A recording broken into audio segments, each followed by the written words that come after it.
tired. For a quick...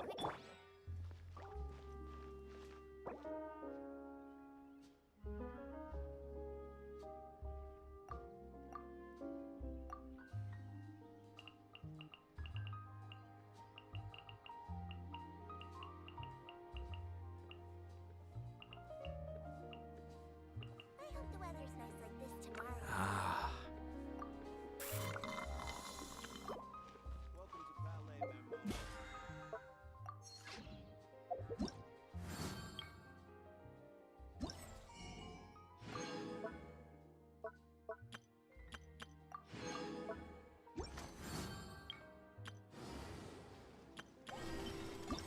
I have to stifle a smile every time I remember the look on my retainers' faces when I...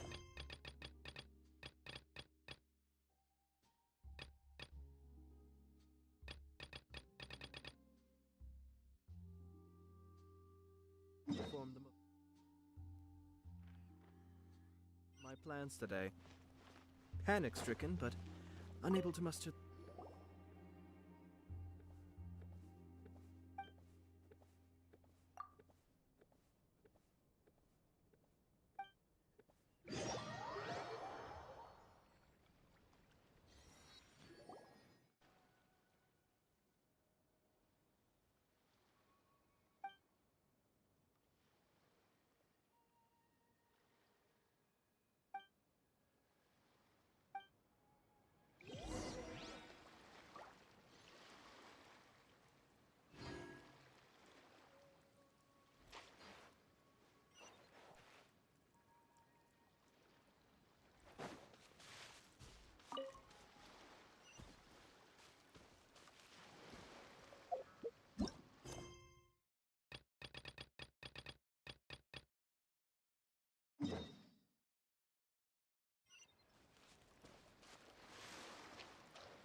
Oh, so you collect these?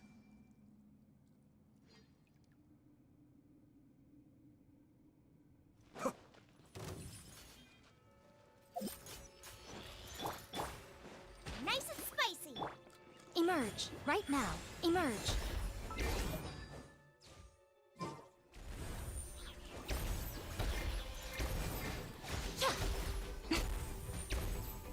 Be still.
Everything's in place and they've taken the bait.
Yes.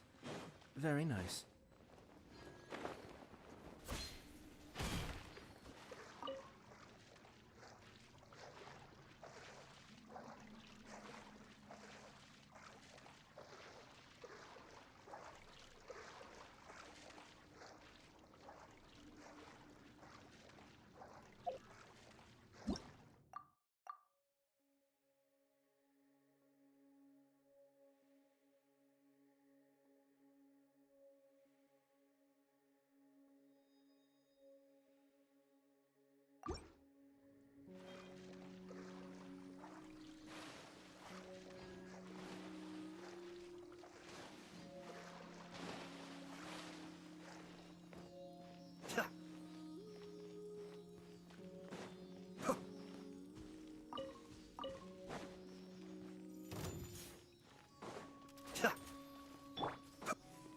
Right now.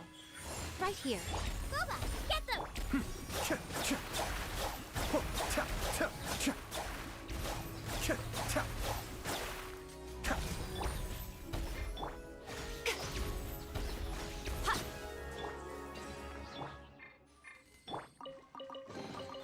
Oh. So...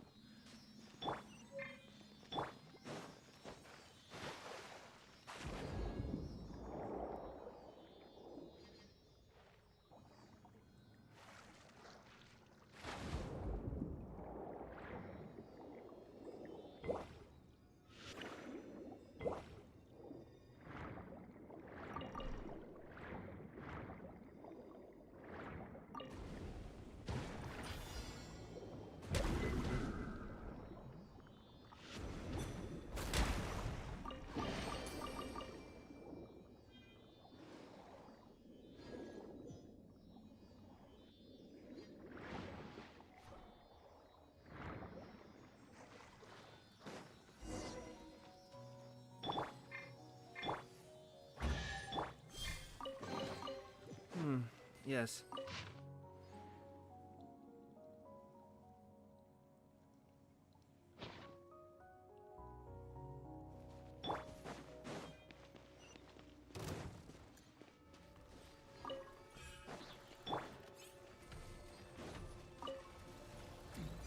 Nice and spicy! Right now. Emerge. One with the force.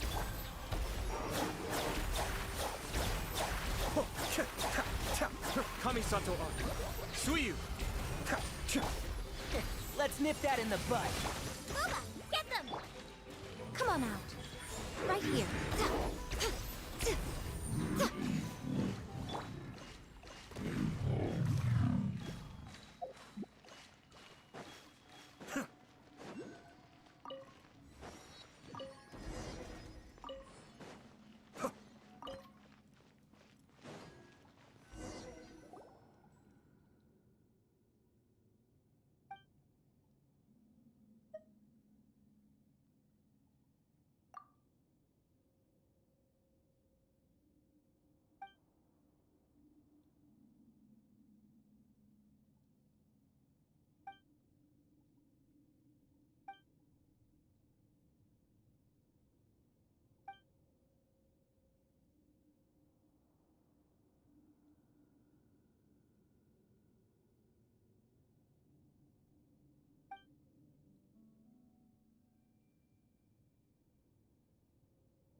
Right now. Emerge.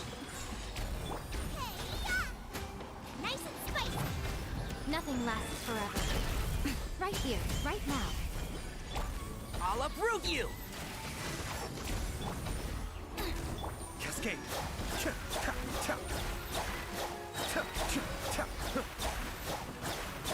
Mind the deluge. That's far. One with the forest.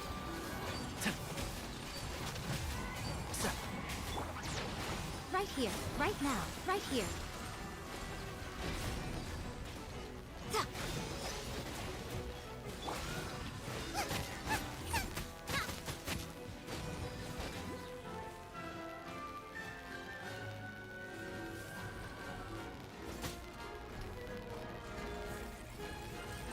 Boba, get them! Let's nip that in the bud. Can't see.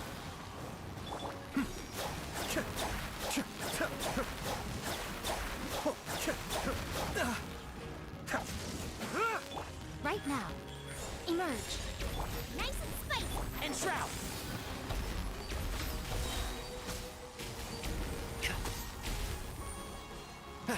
I'll uproot you! Right now. Emerge. Right now. A sight to behold. You're toast! Risk! The depths beckon.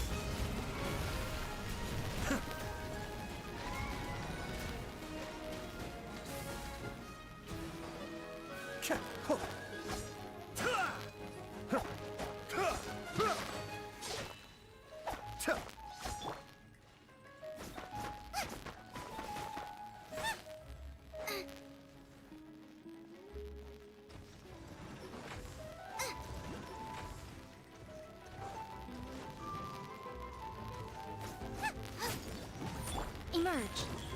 Right here.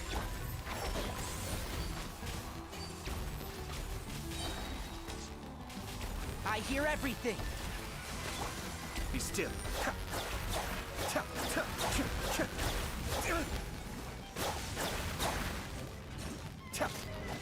Emerge.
people around anymore. Looks like that boat we took to Araneas might have been the last one. Vache. Looks like we're back here again. Huh? Traveler? Are you hearing voices again? Ugh. That's kinda spooky. Are you sure we don't want to come back in the morning? Vache? Vache. Hey, why are you still walking towards it? There might be something nasty in the water.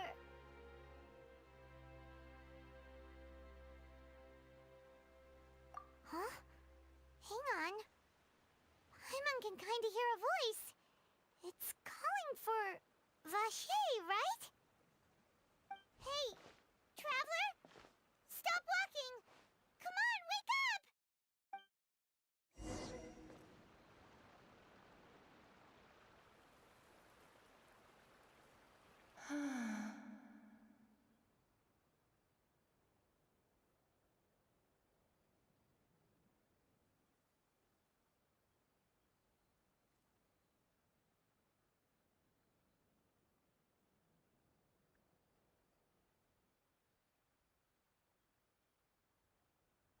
Vache, are you my dear Vache?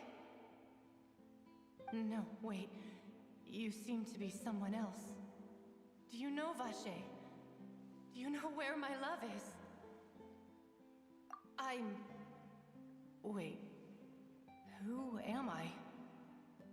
I'm very sorry. I fear I do not know. My memories feel like they have been washed away like a flood.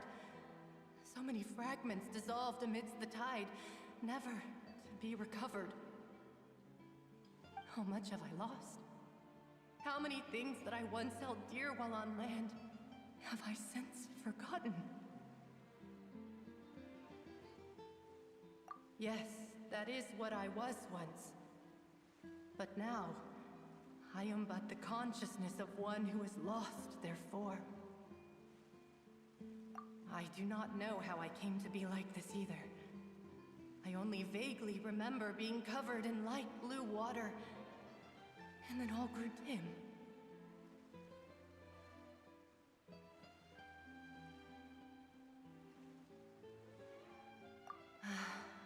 I also remember going to many places. I loved adventure, loved exploring places of peril. No matter where I went, Vache would go with me. I knew how dearly he loved me, and I also loved him equally as much. But now, we can no longer go back. The pain of such parting, I never knew how heavy it could be. No! Our reunion no longer has any meaning. There is no way for us to create any new memories. The thought of me gives him no succor, so let it lie forgotten beneath the waters. If you meet Vache, tell him not to look for me. Tell him to move on. That is the only thing I still remember. Perhaps that is so. As I was submerged in the waters, losing consciousness, I saw Vache above the surface. His eyes were filled with such sorrow, such longing. If only I could have comforted him, told him that I did not suffer. Indeed, I had felt a great warmth.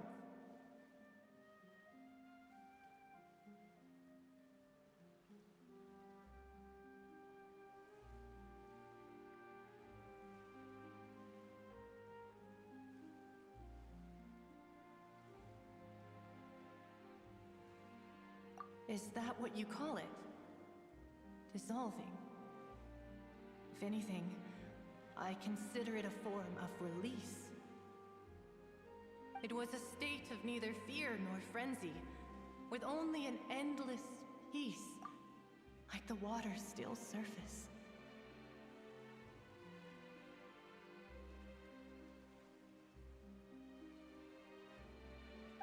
also liken it to being a thirsty person who drinks water for the first time, and only then sees how they have lived for so long in a world of endless want and anxiety. I think I hear your companion. It's time for you to go, I think. Farewell, then. I am glad that you were able to sense my presence. Remember, if you see Vache, tell him not to seek me out any longer.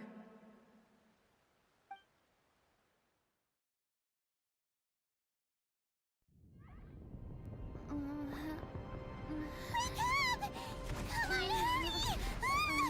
Navi is outnumbered!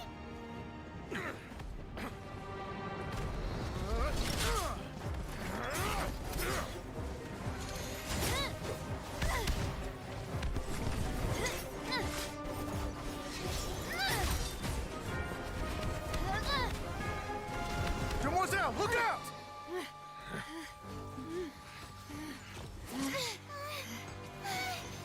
Dear God, it's a whole army of Gardamex.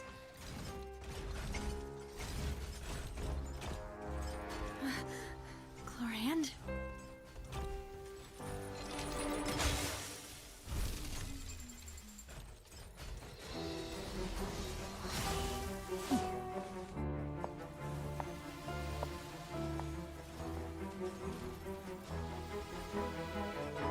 Quick, now's our chance!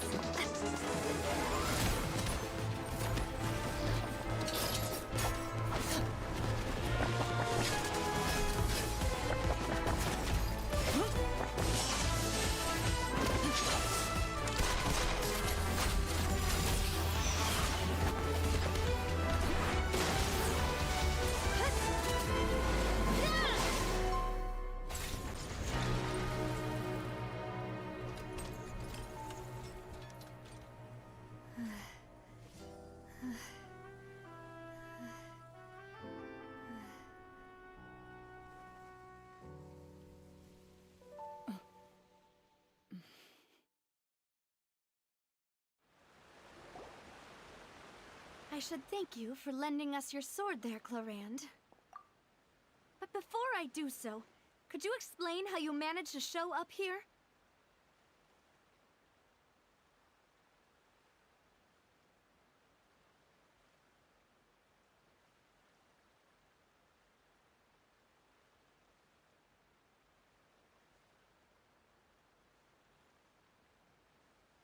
I followed you.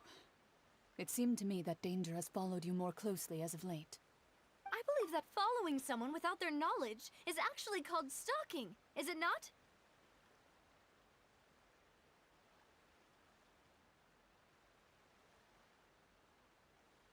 Mr. Callus's last wish was for me to ensure your safety, and I will not betray his trust. He would do the same, were he alive today. Do not speak of my father! Sorry, demoiselle. I was not strong enough.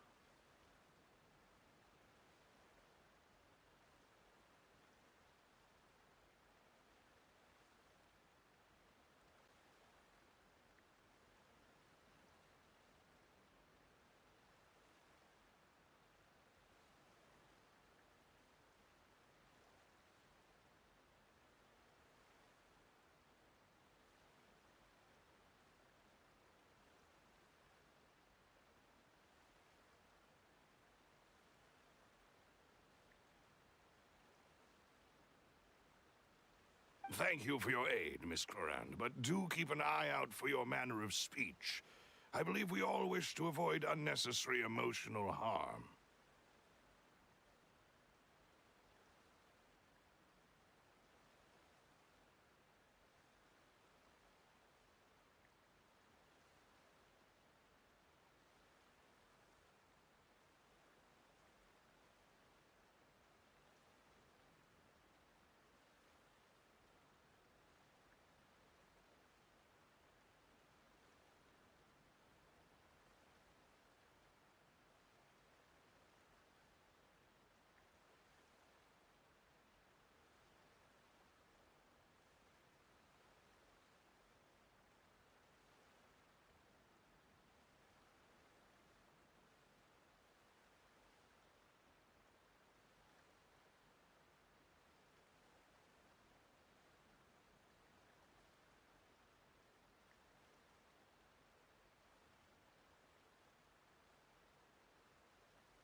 Sorry, I did not consider your feelings.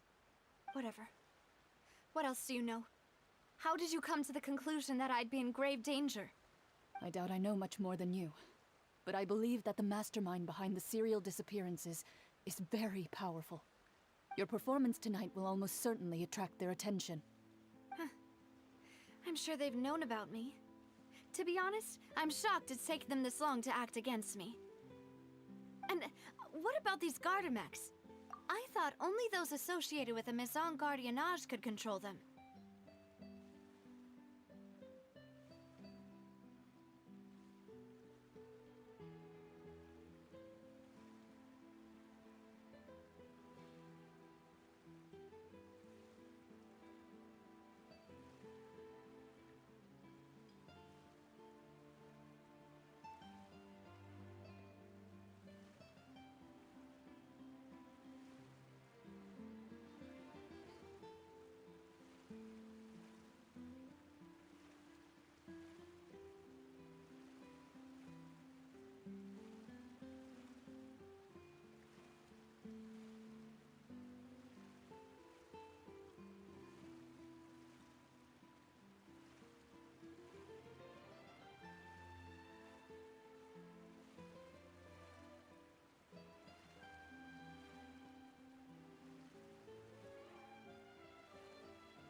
None of these mecha have serial numbers.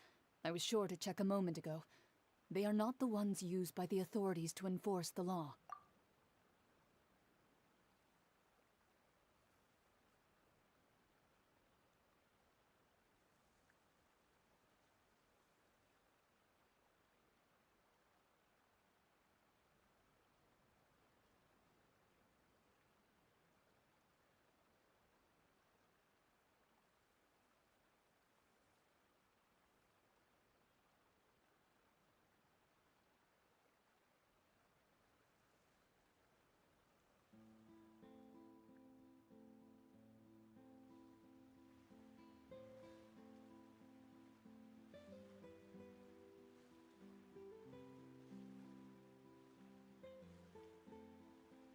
I can only conclude that some powerful or wealthy party must have obtained them via illegal means, deploying them as a private force of sorts.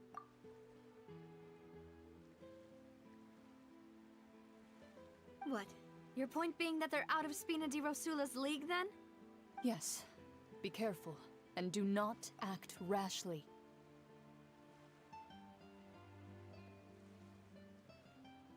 I will continue investigating no matter what. We will bring the truth to light.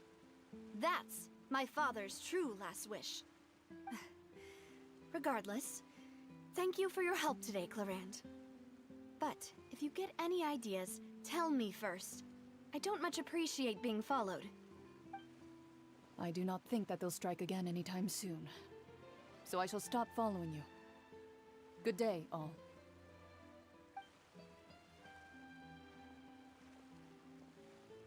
Right. I suppose that's the best news we've gotten today. Demoiselle, I believe that Miss Clorand was being sincere with you. If we tried, we could attempt to thaw relations a little. I know, she's... Oh, thank goodness! Paimon thought we were done for! Those Gardamex came out of nowhere while you were unconscious, and Nadia and her gang saved us!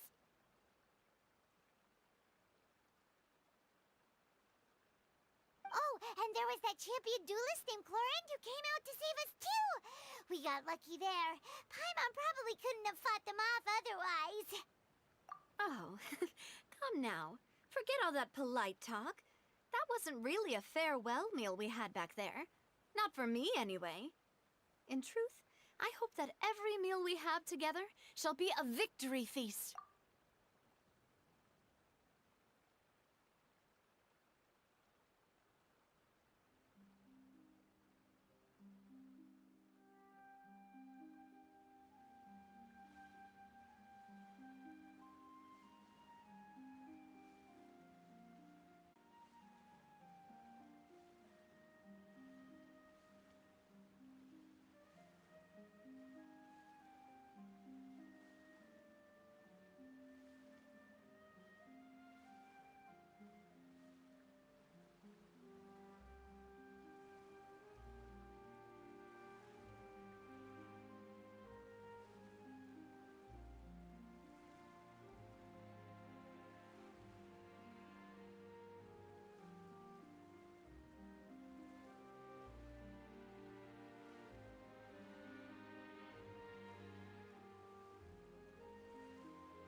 As such, we're still partners.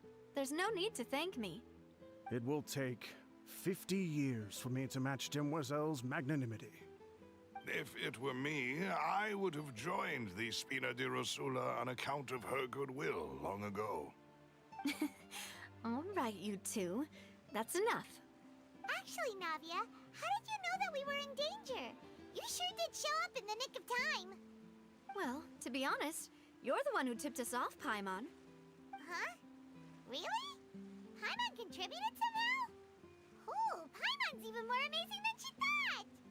Yes, all thanks to you grabbing my drink by mistake. How did that help? After we parted ways, I was on the way back to one of our bases when I suddenly thought of what you said. That the Fanta tasted kind of salty and icky. Fanta only comes in sweet flavors, so how could it have tasted salty? The color of the drink, if I recall, had also been a bit off. So the Fanta had been spiked with water from the primordial sea? Yes. So, if you hadn't drunk that cup for me... Spina di Rosula is preparing the grandest of awards for you as we speak for saving the boss. Huh. Really?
I sent people to Hotel de Boer to investigate, but whoever did this left no trace at all.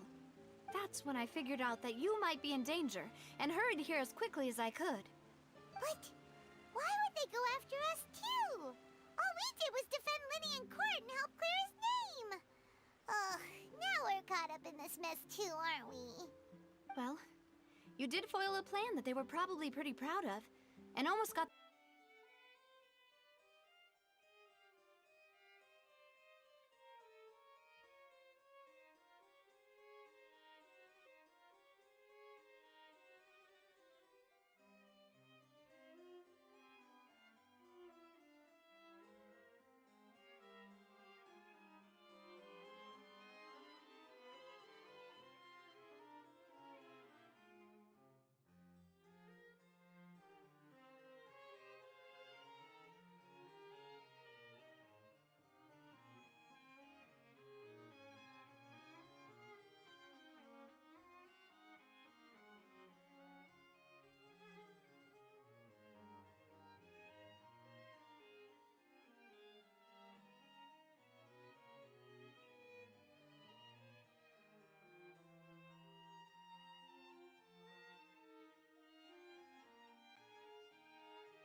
Huh. This place does look pretty heavily guarded. Guess that proves that Nervalet's files are really secure. Hey, don't you recognize us? Huh? Who are you? Just to be clear, I don't care who you are or who you might be related to. Our rules make no exceptions. See? They've got great discipline, too. Yep. Paimon can tell. If you're here just to crack jokes, I can point you towards the exit. Unlike some, we're busy, so please leave if you don't have a reason to be here. No. What I meant to say is, shouldn't you remember us from a few days ago? We were at the trial of the great magician Linny. Oh, yes, I remember. I read about it in the Steambird. You must be Linny's attorneys. It's all coming back to me now. We're here today to report and archive some information on a follow-up case. Huh. Is that even a thing? Of course. Don't worry. We're here on official business. You can trust us. All right then, I'll let you through. The Chief Justice is just inside. Ah, thanks so much. The food in the cafeteria is excellent.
Please, come in.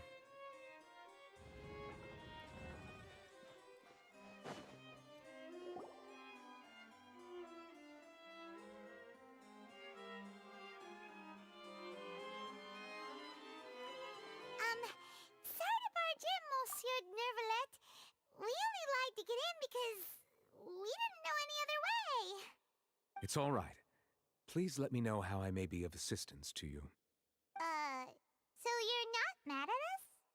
We're looking for a man called Vache. He may have been an eyewitness in the serial disappearances case.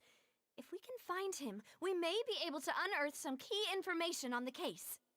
Ah, I see. In that case, please wait here a moment while I browse through the files.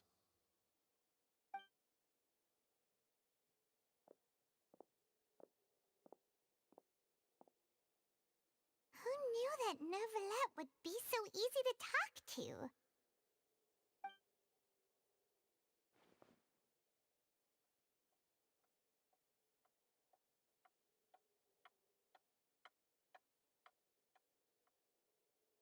Unfortunately, I'm quite certain that no one by the name of Vacher has been involved in any case, criminal or civil, in the past several years.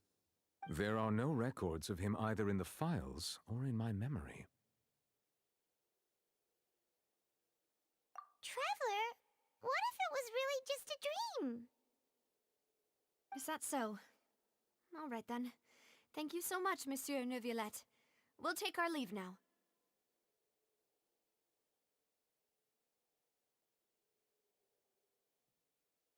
Ahem.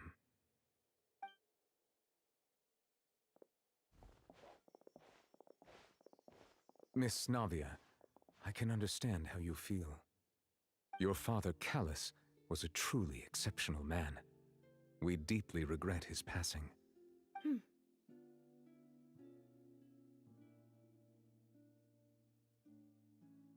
And what are you trying to say, Monsieur Neuvillette? Are you trying to console me? Extend your sympathy? Or just express some tendril of regret? No. You are not trying to do any of that. I can hear it in your voice. There's no emotion behind your words. You only said those things because you felt like you should.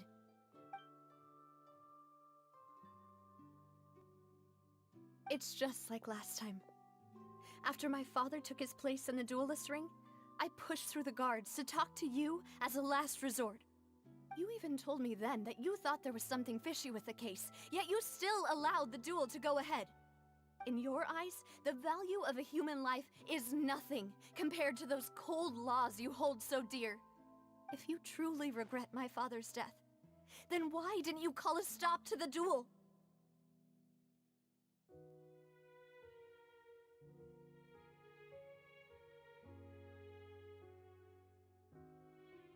Why didn't you give me the power to stop him from throwing his life away?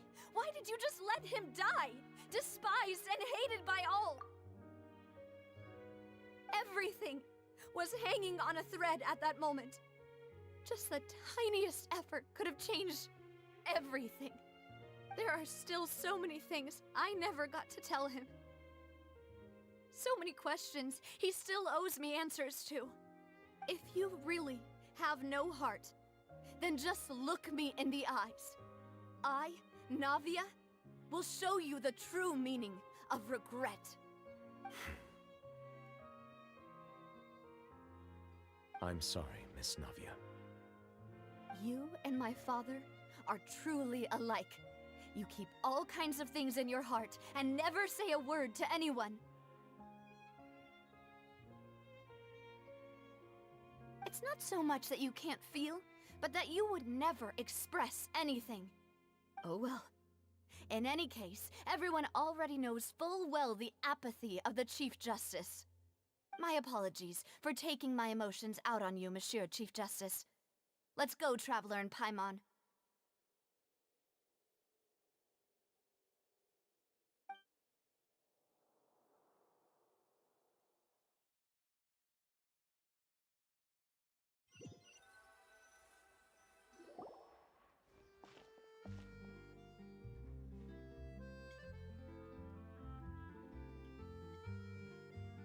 Navia, are you okay?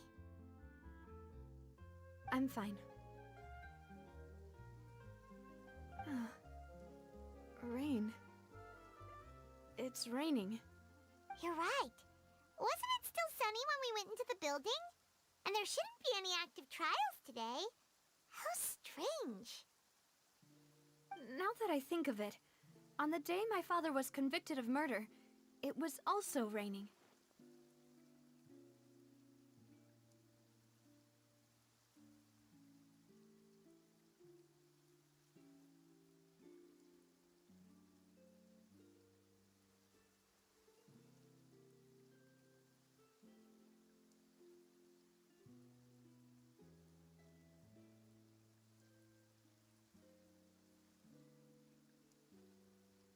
What is it? Did you think of something?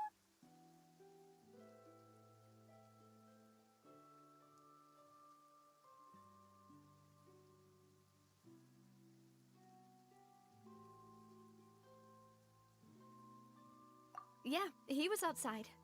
It was uncovered and the rain could fall there. Why? Do you think the rain could have affected the crime scene? That thought has occurred to us before. We've even expanded the search area to try to account for that, but didn't find anything of value. Oh? Wait. You don't mean... So you're saying that the true murderer could have been turned into water? And then got washed away with the rain? Yeah. And if that's what had happened, then no one would have believed your dad, even if he explained what he saw to the authorities. I really think I found a true genius for a partner. You're completely right. How did I not connect the dots earlier? All right, let's go to Poisson. With this new lead in mind, we'll get to the bottom of my father's case for sure. Yeah, we're gonna make progress for sure this time. Do you want to go with me now? Or do you want to head over by yourself later? Great. Let's go then.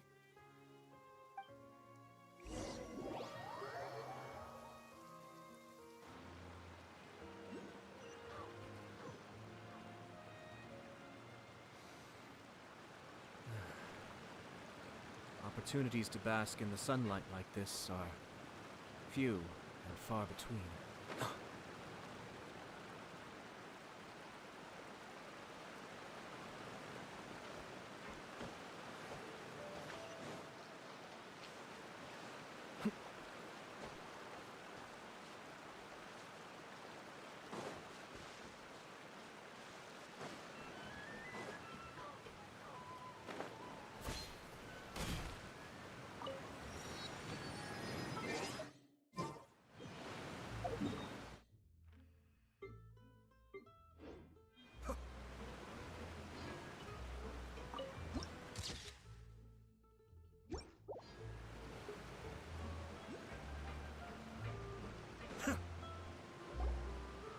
Whoa, what a huge ship! Why would a ship be anchored at a place like this? There's no need to be so surprised. While it may look like a ship, it's actually Spina di Rosula's headquarters. My father was the one who asked for it to be built like this. Perhaps our taste in exterior design is the only thing we occasionally had in common.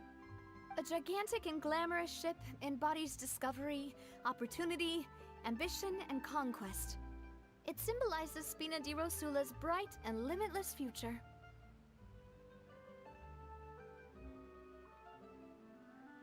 And Paimon thought you were bluffing when you said Spina di Rosula had a glorious past. Paimon was confused why a group with such a history would live in the sewers. But now that Paimon has seen this ship for herself, she's been convinced. Well, Poisson is where Spina di Rosula began, after all. It's our main base, our home.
we're back!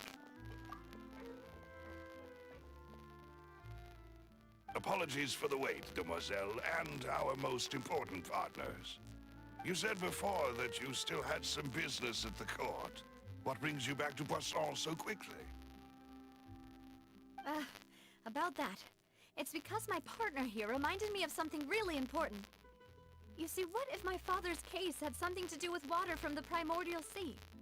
You still remember, right, Balus? On that night, it was raining? Yes, the case was quite similar to that of Mr. Linney's. Both were what you'd call impossible murders. Could you tell us a bit more about what happened before? Yeah, of course. Many years ago, something called synth began to gain popularity in Poisson. At a glance, it was a kind of drink that could excite your mood and produce many pleasant hallucinations. Wait! Didn't that guard guy who turned into water also mention that the primordial water could be used to produce some kind of potion? Yes, he did. Considering what we know now, it's almost certain that synth is created using water from the primordial sea. If you drink synth for an extended amount of time, you'll suffer many side effects, such as losing the ability to focus or control your emotions. And if you were to stop drinking it completely, you'll experience flashes of paranoia and anxiety while lacking energy to do anything. It's an extremely dangerous substance. As he oversaw Poisson, my father was compelled to put a stop to synth abuse and called for a complete ban of it. Boss's uncompromising attitude incurred the synth vendor's wrath, but no matter how much they threatened or bribed him, he refused to yield. Not only that, Boss became determined to find the mastermind behind the synth operation and put an end to the problem once and for all. Yes, but the enemy was very cunning. So he could never get anything out of the dealers, all of whom only sold the stuff and weren't privy to the rest of the operation. Recognizing that, my father decided to contact the dealers in secret and cultivate personal relationships with them. Finally, he was able to convince someone to become his informant. The man's name was Jacques. He felt greatly ashamed about his work after seeing many families destroyed by synth abuse. That night, my father hosted a banquet at his countryside estate. He planned to meet up and exchange information with Jacques over some food. But then, we heard 2 gunshots from the courtyard. We raced to the scene and found my father, still holding a gun, and Jacques, who was already dead on the ground. Huh? How did that happen? Aren't they on the same side? Sounds just like Lenny's case, doesn't it? In both cases, the culprit seemed obvious, but neither appeared to have any motive at all. Looking back on it, though, I now believe the most important clue was something we all overlooked at the time. There were pieces of clothing left at the scene. Precisely. It's all thanks to you that I made the connection now. Back then, we all just thought they were some costumes that Jacques used to disguise himself at the banquet. But, considering it now, it's almost certain that they belong to a third person at the scene. With one extra person, we'll also need to reconsider why the 2 shots were fired. You're right. We still don't know what happened. But my intuition tells me that we're on the right track to figuring it all out. I'm finally headed towards the truth. Jacques was an empathetic man who was infinitely remorseful for his past actions. It's unlikely that he turned on Boss with 0 warning. I think this third person is probably the key to the full truth. On that note, however, even though this will not please you, demoiselle, as your and your father's butler, I must still offer a word of warning. Our opponent is insidious and cruel. They are extremely difficult to deal with, and Boss has already lost his life trying to bring them to justice. Even though Spina de Rosula has lost most of its former glory, Poisson has welcomed a new time of peace, and we have been allowed to live out our lives. There is no need to follow your father's path. It would be both wise and in line with Boss's wishes to step back and give up on the case. If that's indeed what he wished for, then he should have told me that himself. Was I not the closest person to him? And yet, I was the one most kept in the dark. What was the point of him dying without sharing any of the secrets he knew? Did he manage to protect anything in the end? Synth is still here. Callus the Unfaithful is still his epithet. And Spina di Rosula is barely getting by. Nothing has changed. Did he think I'd just accept his meaningless death and live out my life just as meaninglessly? I've never accepted that. Ever. Not since that day, and certainly not now. I want to find out the real answer for everyone's sake. For the missing girls, for the victims, and for myself. Navia. This is indeed the best moment to act. Your partner appears to be quite reliable, and more importantly, Demoiselle, I think you're also ready to take this on. So you do know something else, Malus? Yes, I do. In fact, even before that banquet, Boss already knew of the connection between Synth and the serial disappearances case. But what drove all the tensions to the boiling point was the revelation that you, Demoiselle, had been selected as the next target to disappear. What? Boss also didn't tell you that he had been diagnosed with a rare illness. The doctors told him that he had no more than 5 years left to live. And the serial disappearances case caused him great anxiety.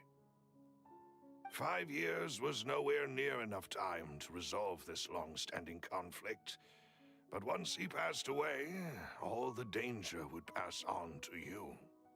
Knowing all of this, he decided to use one final intimidation tactic before his death. He claimed to have already gotten his hands on some key incriminating evidence for the other side, and even told some members of Spina di Rosula about the details. But as long as you remained safe, he would not share the evidence with the public.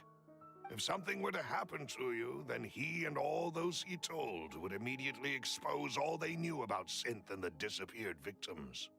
Right, so nobody would be able to get off scot-free. As we've seen, Boss's tactic has worked. Even though Boss has been gone for a long time, the other side has not tried to take Demoiselle's life. No, I don't believe it. He never appeared to look sick to me. No father wants their daughter to see them weak and haggard, especially someone as proud as Boss.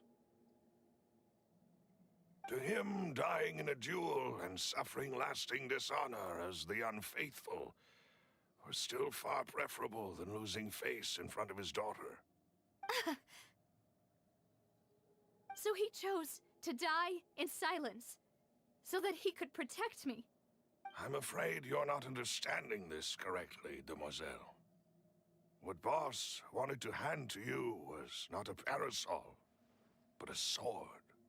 If Boss's spirit could hear you telling me that you want to find the answer for the sake of everyone involved, I'm sure he'd be extremely proud. That fool. Couldn't he have just given it to me straight? No. He might have set up everything precisely because he never thought I'd be able to understand him. Is that the amount of confidence he had in me? And what if I was never able to make it to where I am now?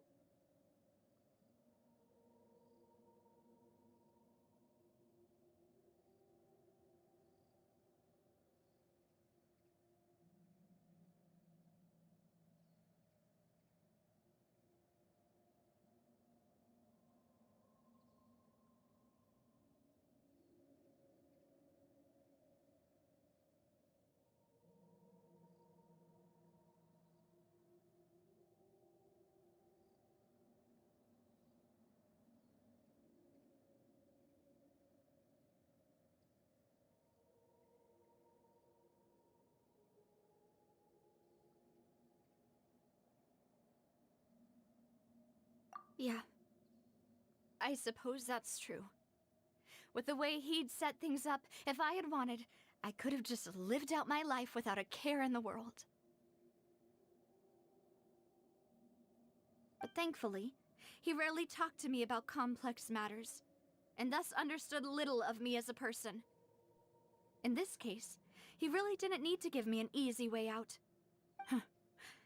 Malus, what was the key evidence that he shared with you? It's the location where synth is produced.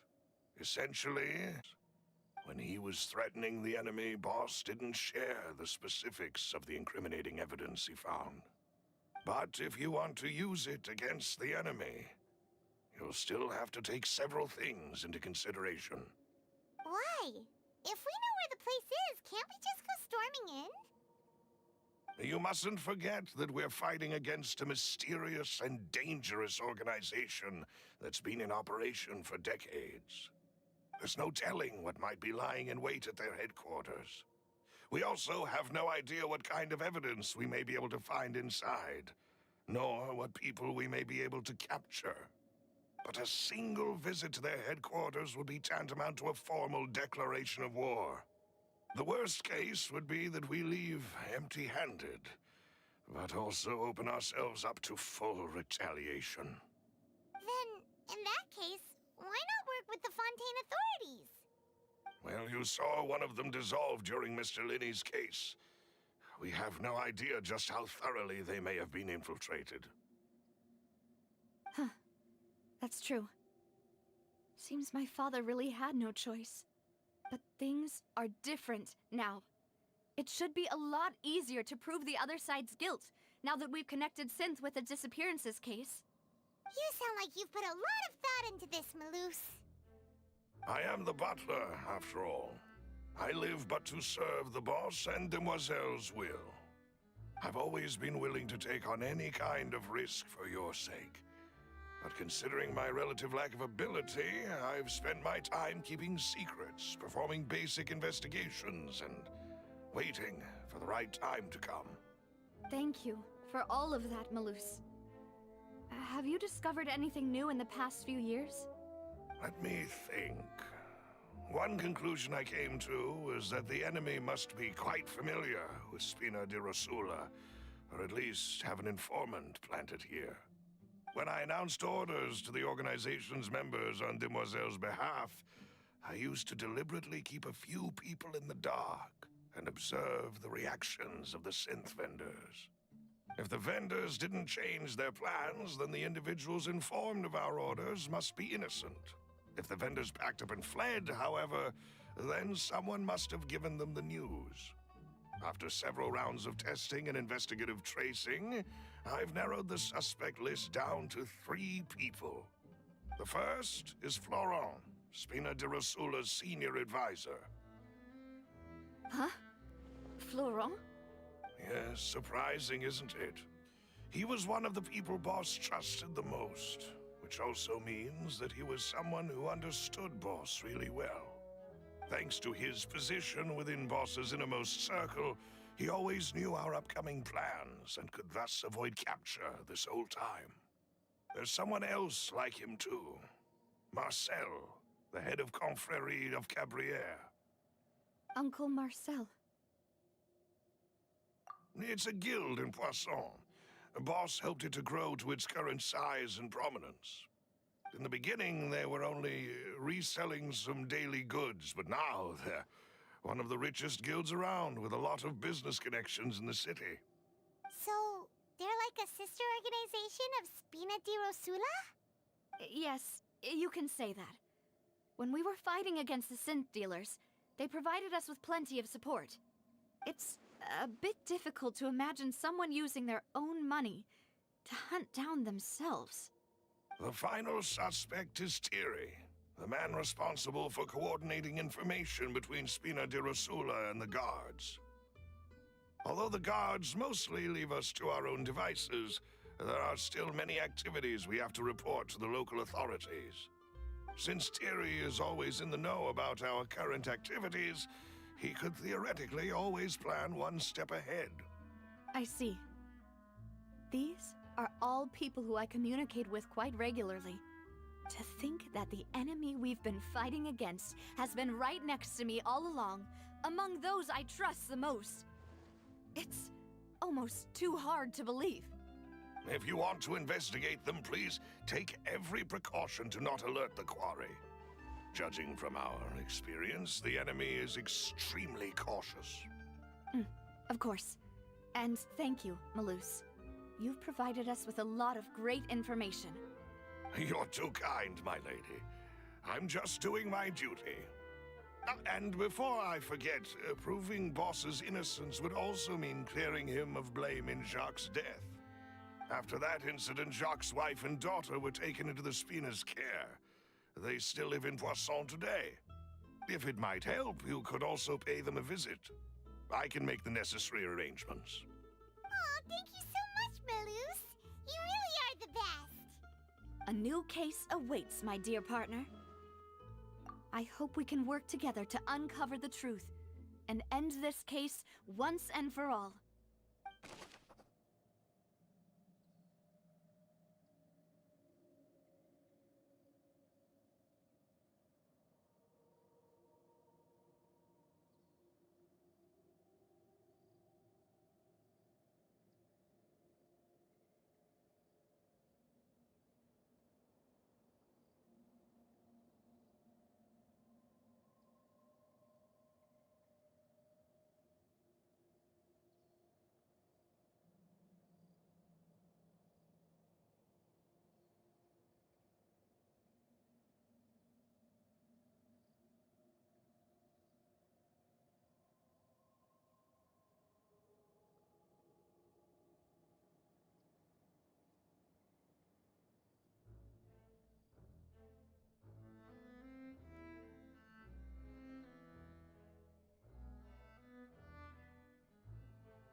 It is settled, then.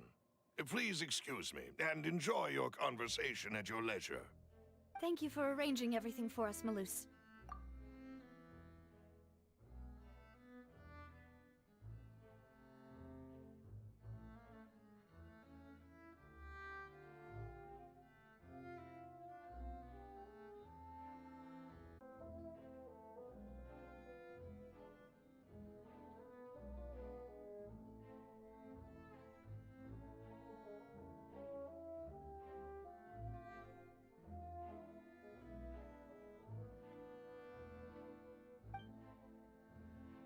Excuse me, miss.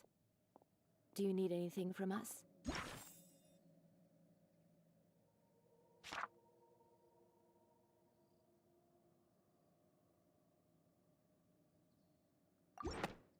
Oh, Hey, Navia's all quiet. This isn't like her at all. I'm sorry that I only came to visit after all this time. After what happened, I didn't know how I was supposed to face the two of you. Ah, if it's about that, there's no need to apologize. After my husband died, Spina di Rosula sent us a lot of mora and support. I understood your guilt and apology to be genuine. But aren't all of those things nothing compared to the loss of Jacques? I can understand the kind of pain that comes with losing a father so needlessly.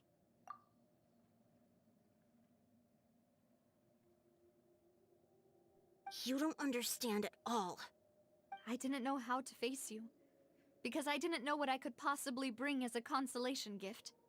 I know only the full truth could bring closure to you, and to all of us. Mm-hmm. I'm sorry. I appreciate the sentiment, but you don't have to carry all that guilt. On the matter regarding my husband, my daughter and I have more or less found our answer already. Would you mind sharing it with me? I really can't believe that my father could ever bring himself to shoot Jacques. I always knew that my husband's money was earned through others' suffering. He told me countless times that if he could turn back the clock, he would never go into the synth business again. He had many regrets, and felt that he took the idea of providing for his family too literally. For the longest time, he thought Mora was everything. So when Mr. Callis came to him with a proposal, he accepted it almost immediately. He tried to be as careful as he could, but even so, he was still found out by the higher-ups.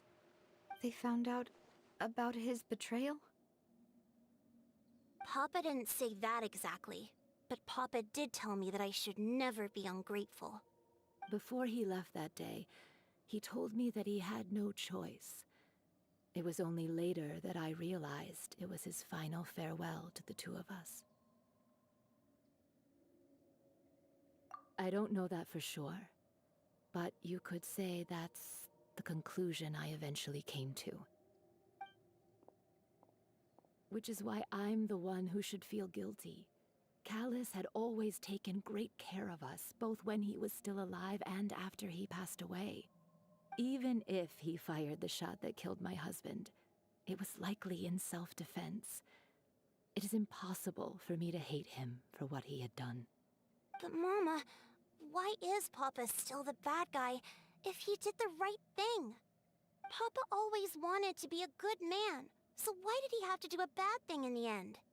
Well, things aren't always as they seem. You still feel like your papa was a good man, right?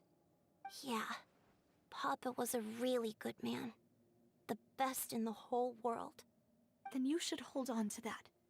If a good man had to do a bad thing, then he must have had his reasons. Regardless of whether he left you a parasol or a sword. He must have done so to give you a better life. Oh. Thank you for everything you've told me. I will definitely find the truth. The current state of things is not something I'm willing to just sit back and accept. Thank you. I'm very grateful to hear this from you. Even though your personality is quite different from your father's, your determination when you speak is really similar. You really think so? That's the first time anyone said that to me.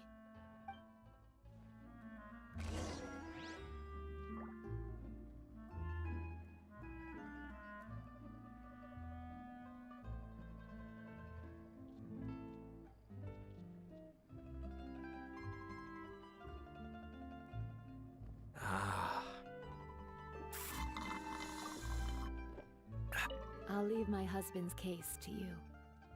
Thank you, Miss Spina, and Miss Spina's friend.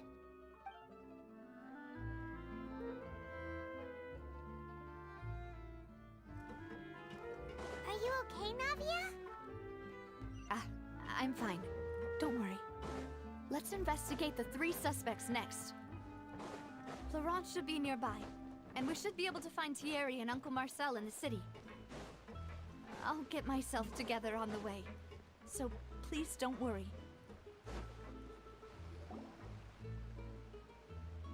Greetings, boss. How may I be of assistance today? I'm sure you've heard about what happened at the Opera House? Someone got turned into water right in front of us. Yeah, I've heard. With something that dramatic, I'm sure journalists will milk it for all it's worth. And it'll be all the talk for the next several weeks.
It also reminded me, on the day that the incident happened with my father, it was raining outside, and we found some clothes left at the scene.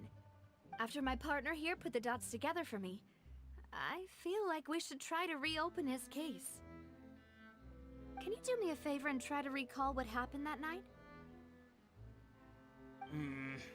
Let me think. Mr. Callis was feeling pretty upbeat that day. So he was drinking and bantering away with us at the table. After that, he told us that he wanted to go get some fresh air. So we let him go without thinking much of it. Who knew that we would hear 2 gunshots ring out right after? My first reaction was that Mr. Callis's life was in danger. So I grabbed my holster and made a mad dash toward the scene. But when I got there, it was already too late. Mr. Callis was standing over a dead body with a gun in his hands. All we could do was look back and forth at each other, not knowing what to say. So you also remember 2 gunshots then? Indeed. The guard said that the first shot didn't hit anyone, while the second killed Jacques. But I've never really bought that explanation. Reason being, Mr. Callis had left his gun on the table. I even made sure to confirm that before running to the scene. But according to the guards, that doesn't mean he couldn't have had other guns on his person.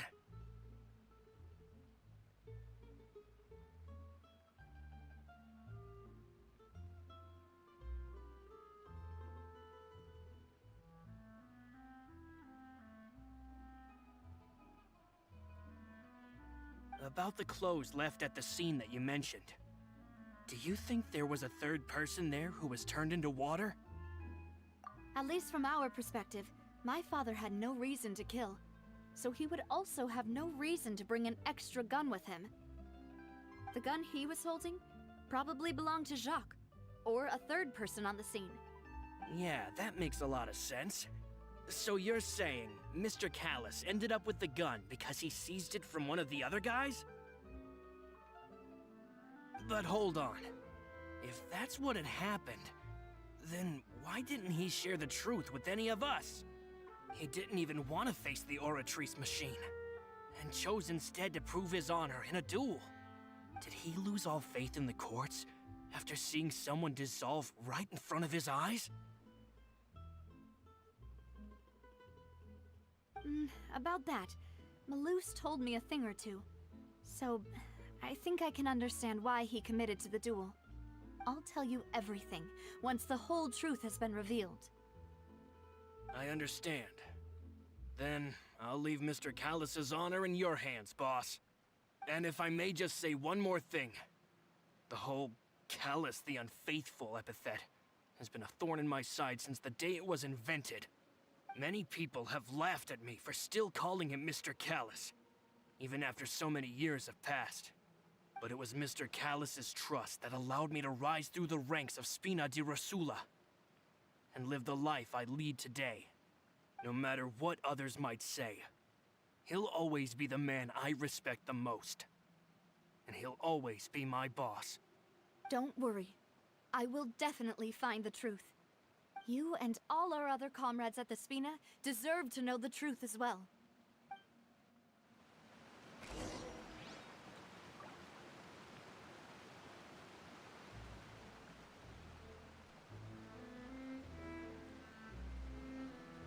Intel is just like teachers. You gotta invest a lot before you get started.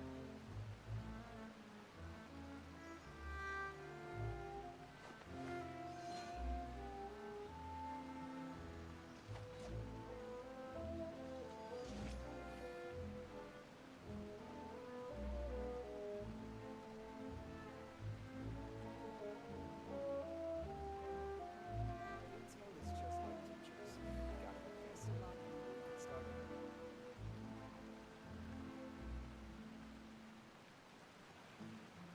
Everything's in place and they've taken the bait. Yes. Now to start reeling them in.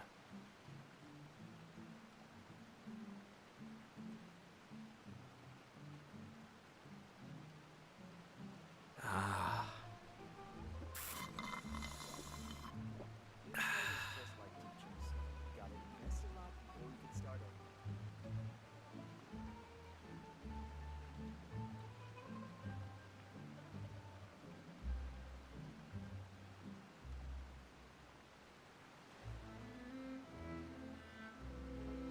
I have to stifle a smile every time I remember the look on my retainers' faces when I informed them of my plans today.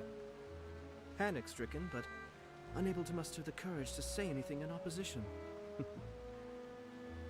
Yes, this was a fine idea. Ah.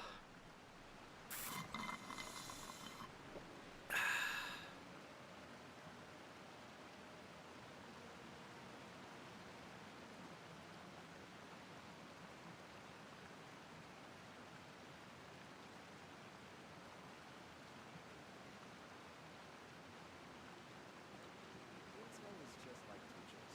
You gotta invest a lot before you get started.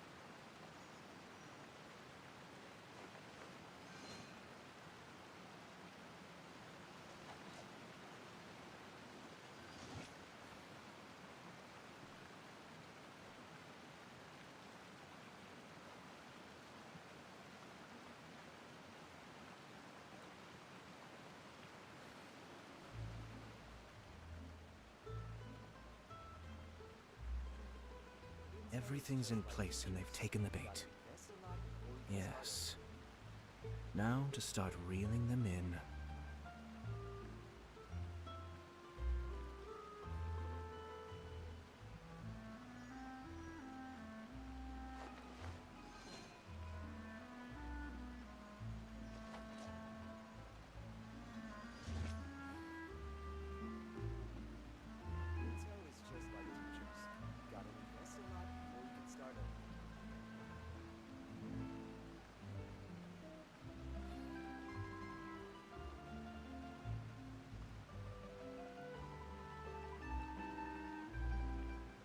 I have to stifle a smile every time I remember the look on my retainers' faces when I informed them of my plans today. Panic-stricken, but unable to muster the courage to say anything in opposition. Yes, this was a fine idea. Ah.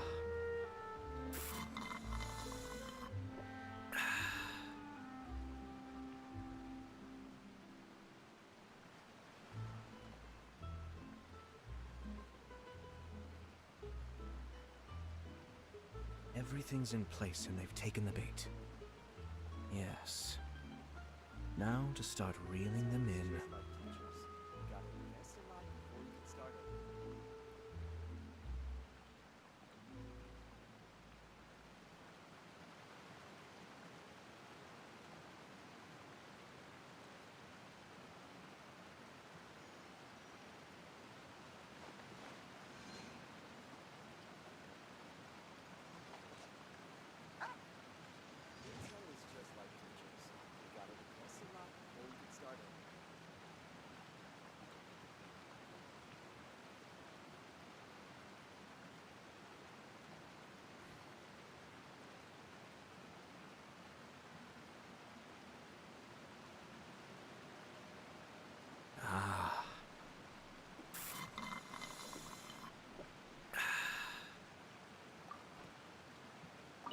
My apologies, boss, for that last sentimental bit. It's just... many years have passed while I've held my tongue. It's not often that I get to share my true feelings with others.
Oh, now, what brings you here, Miss Navia? I've heard that you made quite the name for yourself at the Opera House. Oh, so you've caught news of that already. Oh, okay. Hey, I'm also a member of the Guards, you know. The way you make it sound, people would think I was sent off to Poisson because I had done something wrong. Are you sure there isn't a little bit of truth in that? Under normal circumstances, shouldn't you have been called back to the city already? I mean, where I work is really up to me. Let's just say I enjoy the ambiance of Poisson. Callus did a fantastic job running the town, building Spina di Rasula from the ground up and clearing many obstructions in my way. It would be next to impossible for me to find a similarly easy but high-paying job in the city. Anyway, enough chit-chat. Are these two friends of yours? You, here for some formal business? Yes. These two are my partners.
What happened at the Opera House made us realize that Linny's case and my father's may be related. We're trying to reinvestigate the details of my father's old case.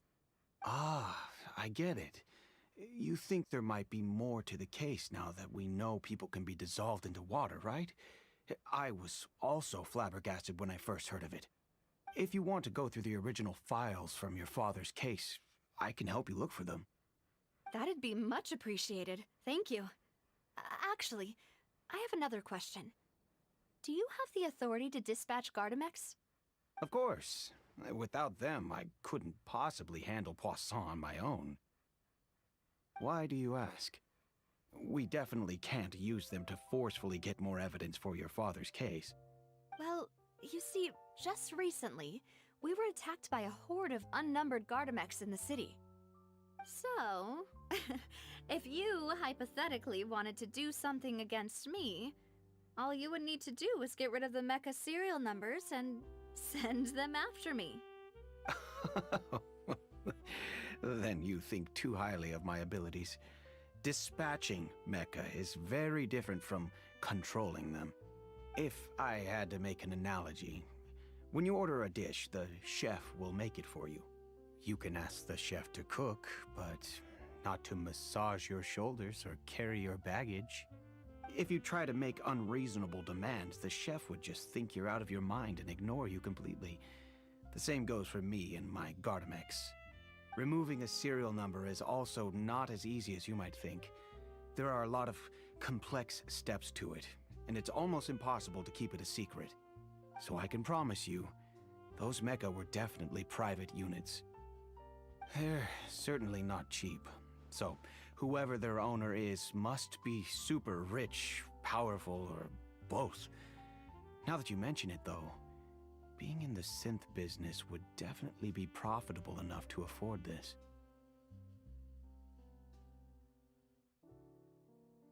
Oh, then you're officially in the clear, Thierry.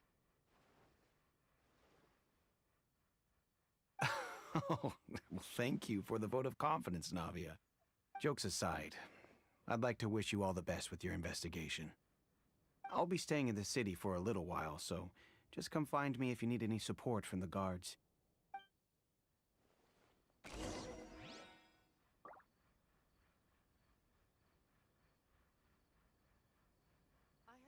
Welcome to Palais Mermoni.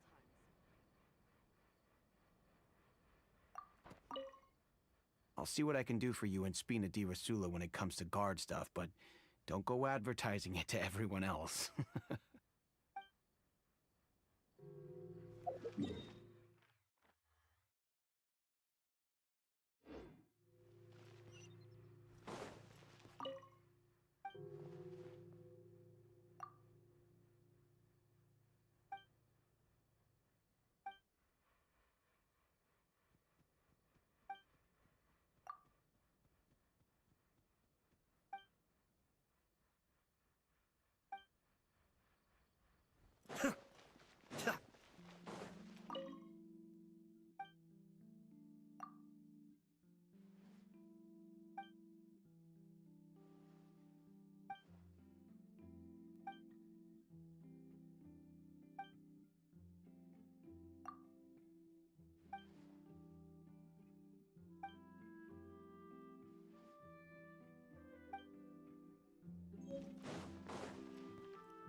Hello.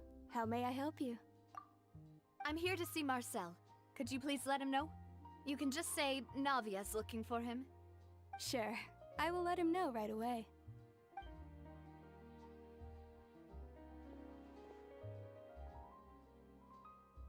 Navia, hello. Sorry to keep you waiting. I'm not as young as I used to be, so my legs are giving out a bit. Oh, it's all right, Uncle Marcel. There's no need to stress. I just wanted to talk to you briefly about what happened in the Opera House. I'm sure you saw everything too, right? Yes, I've never seen anything so strange. Oh, you were at the Opera House too? That's right. I went there with Navia to see the magic show. Who knew it would turn into a whole murder mystery? I also witnessed your marvelous sleuthing work. Quite impressive. To beat the Hydro Archon at her own game on her own turf, I can already imagine everyone in Fontaine discussing your exploits over a few glasses of wine. Oh, Paimon doesn't want to become the talk of drunkards. Apologies. It's just how Fontaine is as a nation. Everyone loves drama and theatrics. Uncle Marcel, you've also noticed that other thing, right? The fact that humans can dissolve in water? Yes, I was reminded of your father's case right away. Is that what you're investigating now? Exactly. I still don't have much solid proof, but I can sense that the other side has already begun to act. Oh, and what makes you say that? We were attacked on Araneus by some unnumbered Gardamex. And there was also an attempt to get me to drink water from the primordial sea. If not for the vigilance of my partner, I probably wouldn't even be here talking to you right now. Oh, you're giving us too much credit. Wasn't it you who protected us? Alas, it seems things are heating up again. The peace that Callus sought so dearly will soon become a thing of the past. But rest assured, Navia, Poisson will always remain a safe haven for you. If you're scared, you can always return there. If anyone dares to lay their hands on you there, the Confrérie of Cabriere will use its funds to the last Mora to bring them to justice. Thank you, Uncle Marcel. But I don't intend to go into hiding. I'm going to strike while the iron's hot. Do you have any new thoughts on my father's case?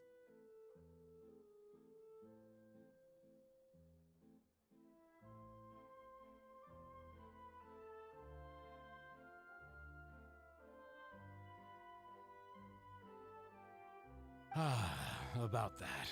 Sorry, my age is catching up with me, so it'll take me a while to recall my memory.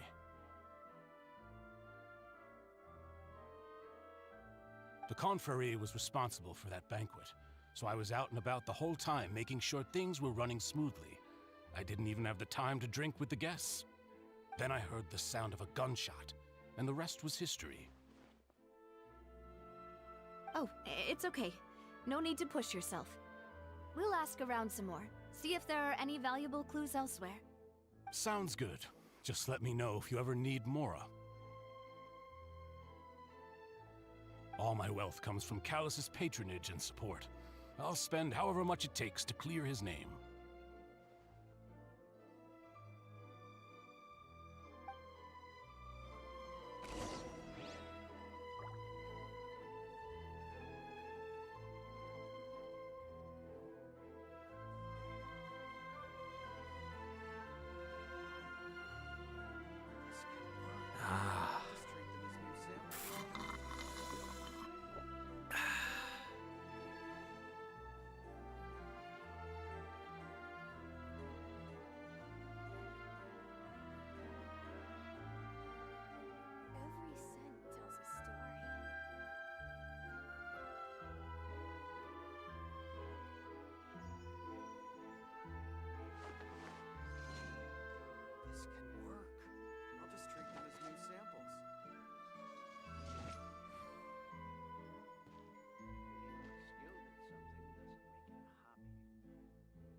Every scent tells a story.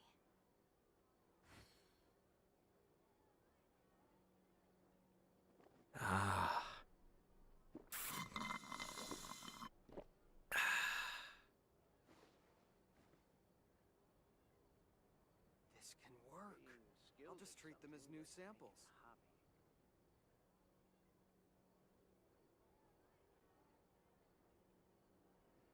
Every scent tells a story.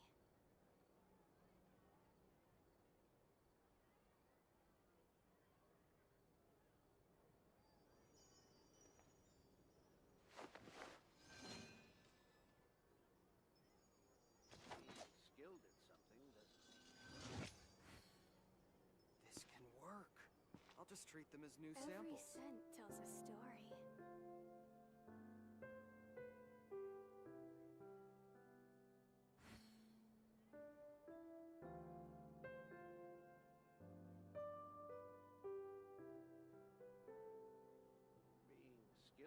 I have to stifle a smile every time I remember the look on my retainers' faces when I informed them of my plans today. Panic-stricken, but unable to muster the courage to say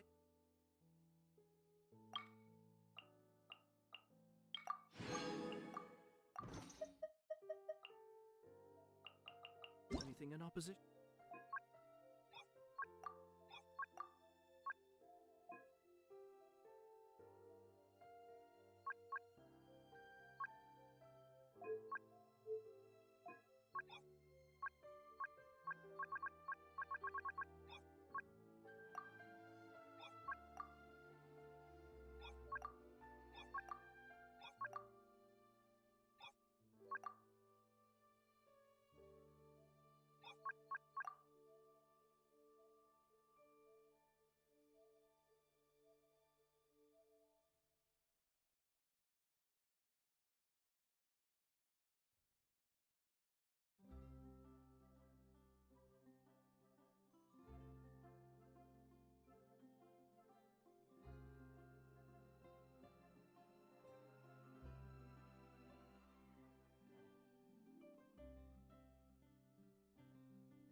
Yes, this was a fine idea.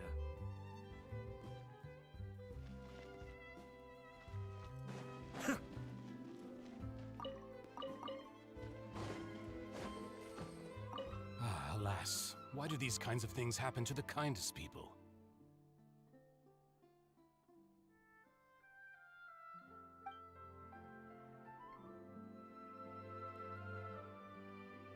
Every scent tells a story. This can work. I'll just treat them as new samples.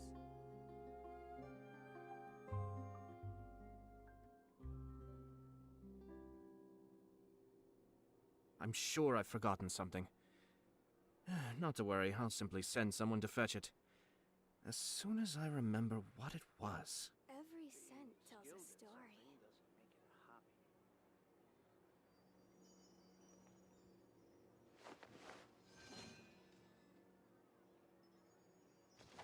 This can work. I'll just treat them as new samples.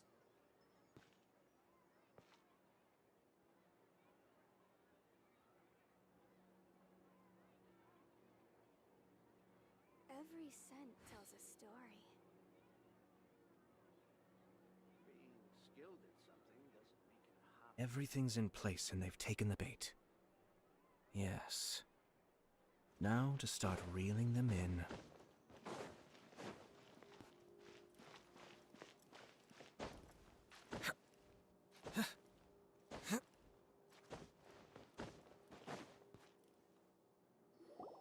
We've talked to all three suspects, purely based on their conversations with me. None of them sounded particularly suspicious. I suppose that's to be expected, though. If a single conversation's all that's needed to find them out, then my father wouldn't have needed to investigate the case for so many years. Anyway, even though we didn't make a breakthrough, let's still compile what we were able to find. But where should we start? Ah, you're right! Flora mentioned that Callus probably only ended up with the gun because of circumstance. That makes sense. According to Jacques' family members, he already told them that he had been discovered, and that he had no choice before he left home that day. If I had to guess, he probably received an order from the synth boss to kill my father. Had he refused, he and his family's lives would have been forfeit. So, Jacques fired the first shot? Oh? And why is that?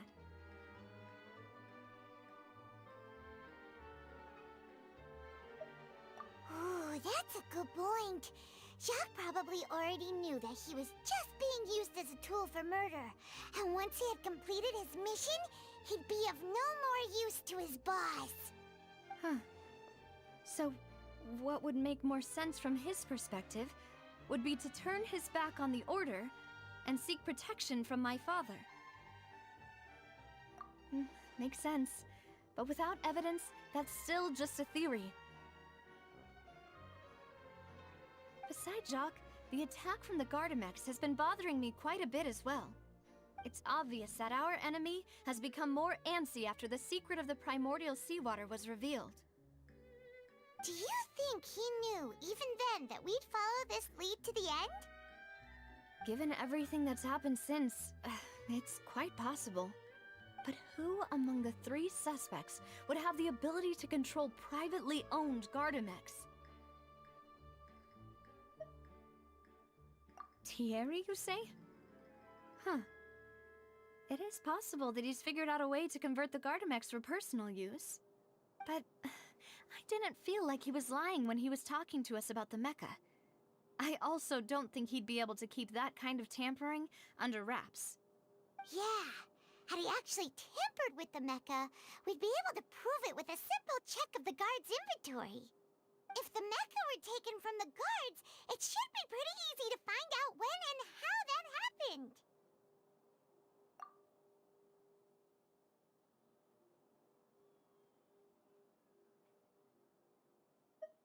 Uncle Marcel?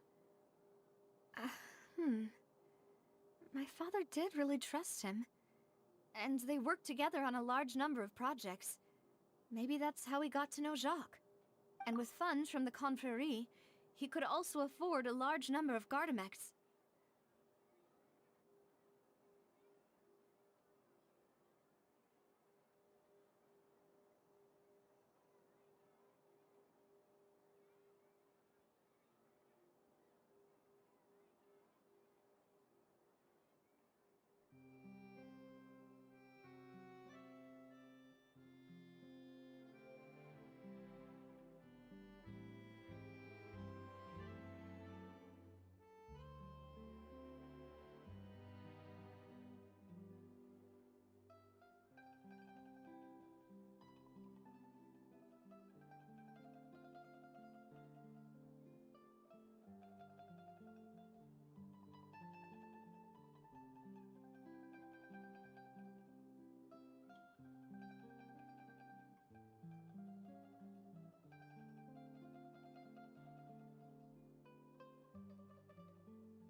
still really hard for me to imagine, though. After all, Uncle Marcel has been around since I was just a child.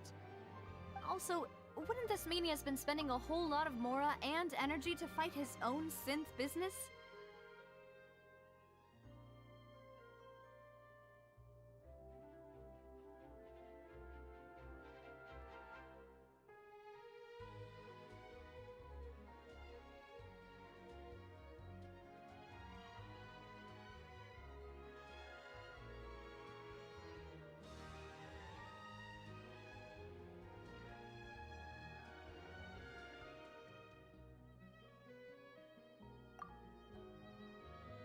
Florent? It is true that he was closest to my father, and thus had the best chance of learning about his dealings with Jacques. But as Spina di Rosula's advisor, his work mostly deals with personnel and security, so he shouldn't have much means when it comes to finances. So you're saying he's too broke to afford a mecha army? Exactly. He can't. And even if he could, I don't think he would be able to dispatch a whole group so quickly. Who could it be?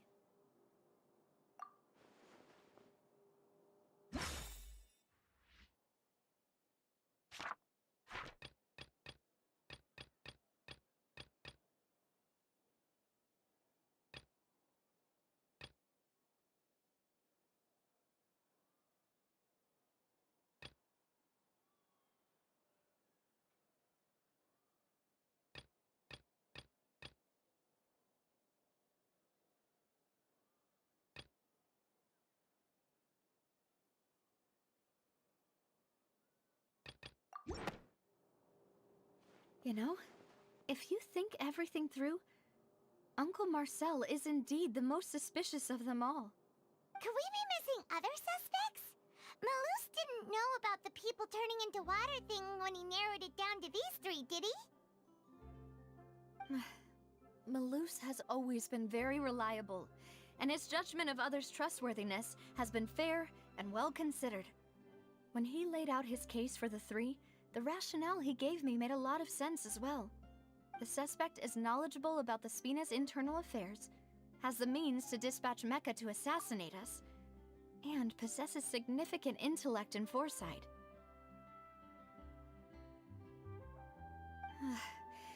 Even if I don't want to believe it, I'm starting to see how things could all tie back to Uncle Marcel.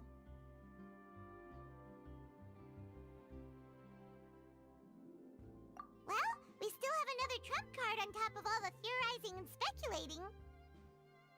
Yes, Malus did say that charging straight in there would be extremely risky, but we don't have any other options right now. We need far more solid proof before we can hope to go charging in on our enemy. Navia, here you are. Oh, I've been looking for you. Huh? Aren't you the guy from the guards? Did something happen? Yeah. News came from Irenaeus just after you left. We've got another trial on our hands. Wasn't that place built specifically for holding trials? What's so newsworthy about this one? I know. But they said the person they're putting on trial is a Fatui harbinger called Tartaglia.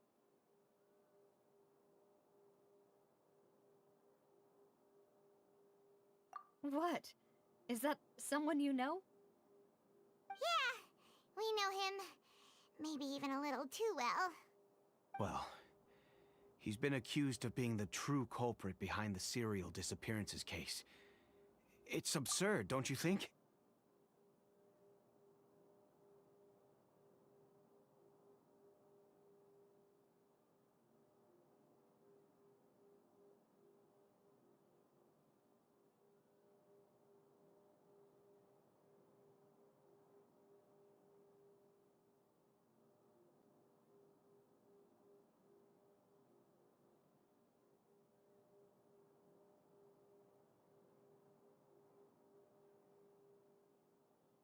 Wait, how? None of our investigations have had anything to do with him. That's what I thought was strange about it, so I came to tell you the news right away. If the charge against him stands, then it'll be next to impossible to get the guards to support any of our planned investigations. Right. Because they'll think they've already found the culprit. Yeah. And it'll be a lot harder then to clear Mr. Callus's name. I understand. Well, partner, what do you think we should do? We still haven't found any conclusive evidence. Huh? Split up? What do you mean?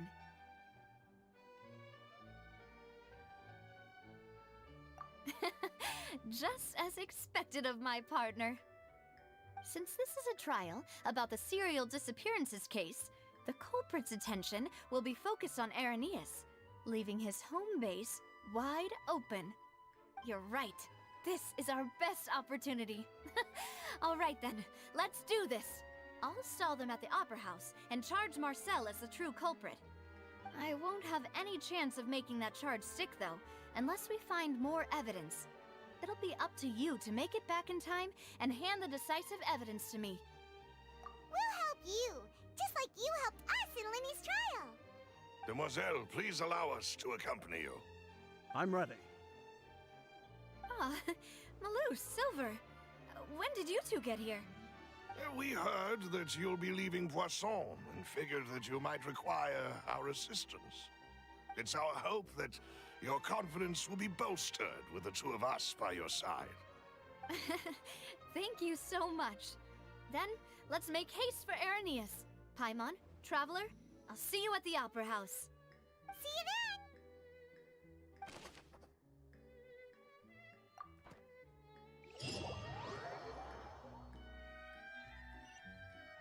Now that Navia has set out for Irenaeus, we should also get going. The location has already been marked on the map, so let's head over.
Don't tell me that's everything.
Well, what do we have here?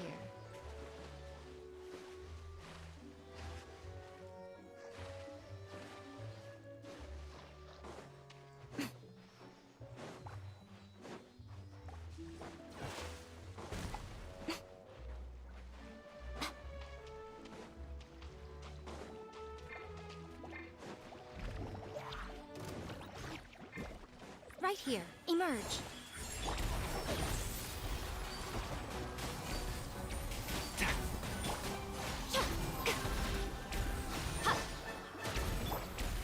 Let's nip that in the bud. Right now, right here. Emerge.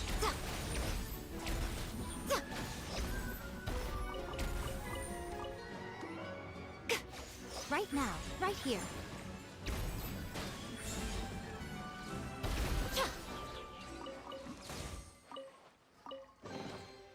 Don't tell me that's everything. Right now.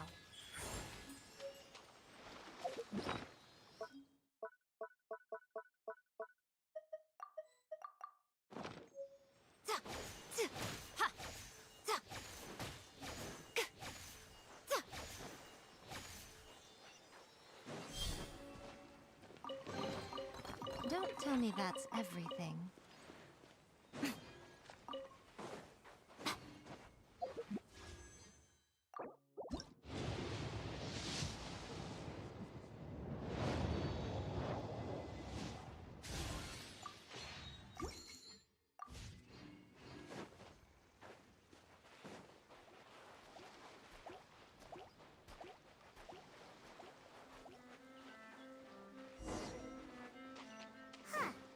According to Malusa's info, the synth production base is underwater. Let's go and try to find the entrance.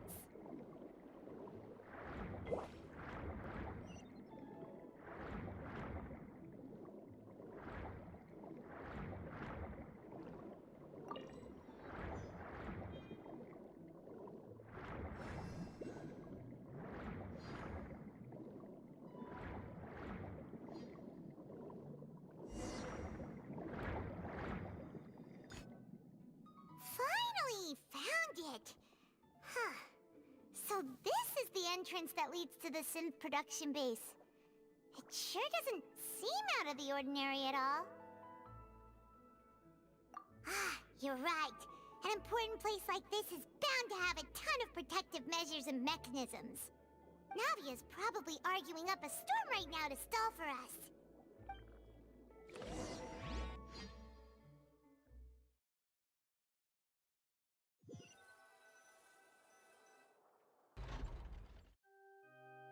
It would appear that I must repeat my question again, Mr. Tartaglia. Do you accept the charge that you are the true culprit behind the serial disappearances case? To be perfectly honest, I don't understand your country's complicated court system, or the reason why I'm being charged with something I've never even heard of. However, I did hear that people who have been charged can choose to participate in a duel to hear their name. Is that right?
In which case, as long as I accept the charge, I can have an all-out fight with that champion duelist Clorend, right?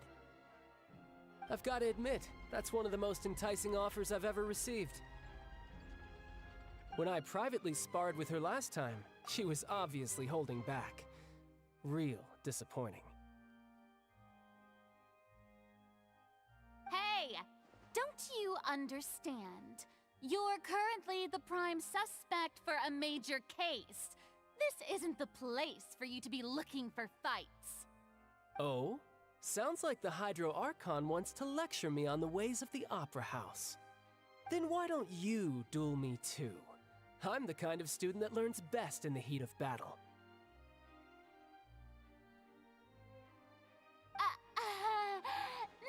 No. That's not what I meant.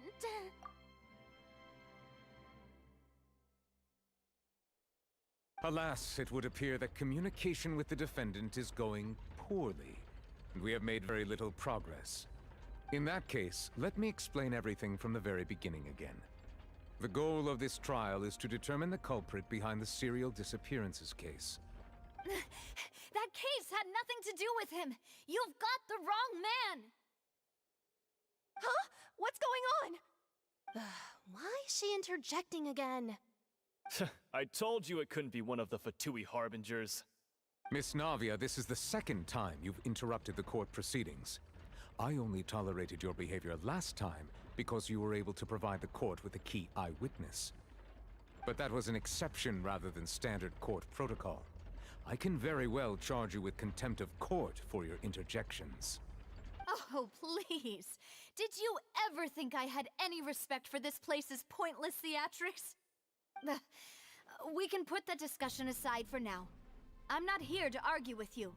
I'm here to charge the true culprit behind the serial disappearances case. And if my charges prove true, then Tartaglia here will be proven innocent by default, correct? Oh, a young lady has charged in and offered to clear my name. How fascinating. Well, I'd gotten half bored to death by all these rules and procedures anyway, so I'll take you up on that offer.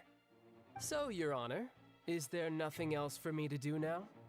You may take a seat for now in the audience, but that doesn't mean the suspicions against you have been lifted.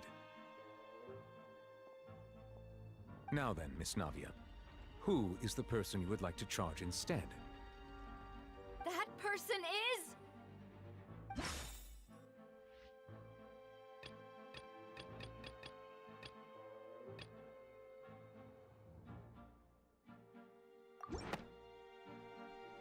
Marcel, the head of Confrérie of Cabrières! Huh? What confrérie? Never heard of them in my life. I've heard of them, but weren't they Spina di Rosula's sister organization? Oh, is this going to be a friends to enemies type situation? Please let me remind you, Miss Navia, that charging someone is an incredibly serious matter.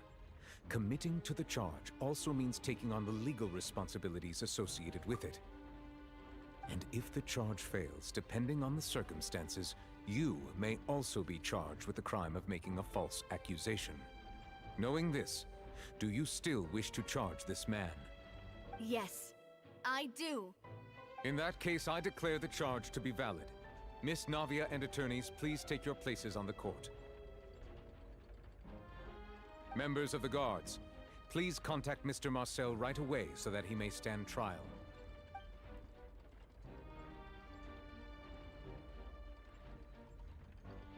Mr. Marcel, you will not require an attorney. Is that correct? Apologies. It all just happened so quickly. I still haven't figured out what's going on. I think an attorney won't be necessary. This is probably just a misunderstanding between me and Navia. Very well. In that case, since both sides have now arrived, Miss Navia, please present your charges.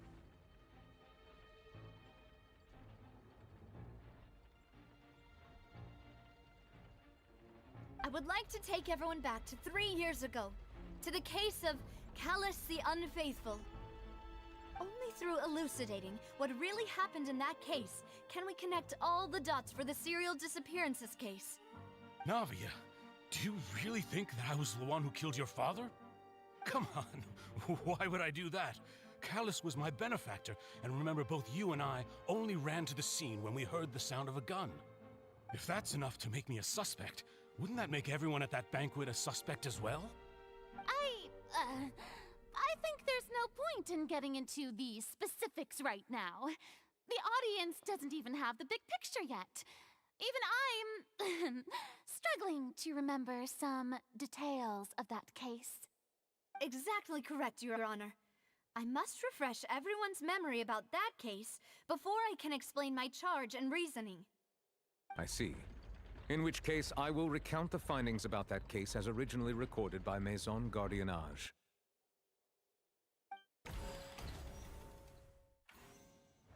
On the day of the murder, Spina di Rosula hosted a large banquet in a countryside estate owned by the Confrérie of Cabriere.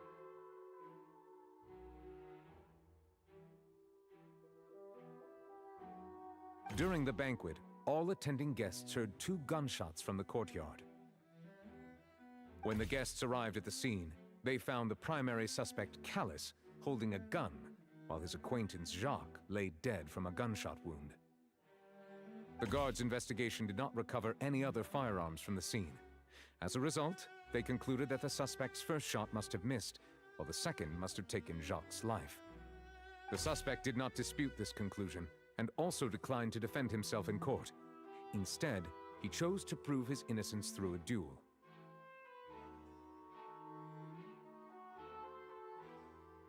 Callus was defeated by champion duelist Clarand in the ensuing duel, and soon succumbed to the injuries.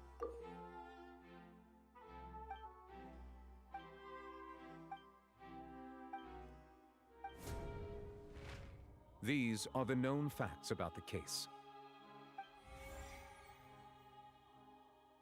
The one with the motive to kill was Jacques, not my father.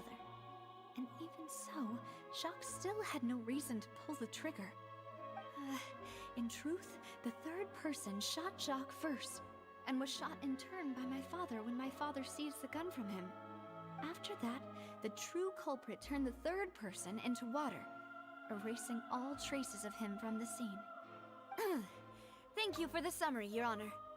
Of course, the guard's conclusion appeared quite sensible to us at the time.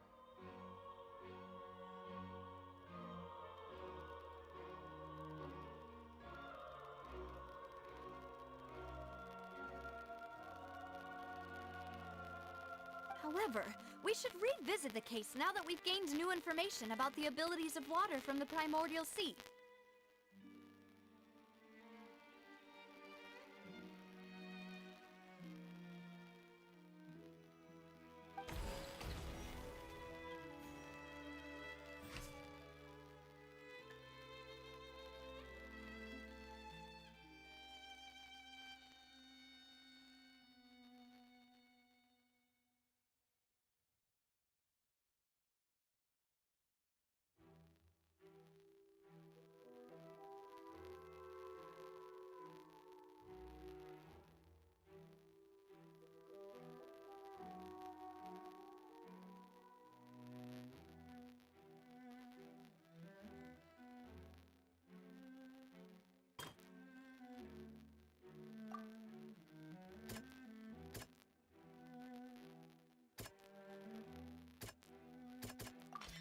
The testimony of the victim's family confirms that Jacques had thoughts of assassinating Callus when he set out for the banquet. However, in the end, he reconsidered, and instead shared everything with Callus, hoping to seek the latter's protection. Unfortunately for Jacques, the true culprit had already considered this possibility, and had sent out another assassin.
first shot Jacques, then turned to shoot Callus, only for Callus to wrestle the gun from him and kill him instead.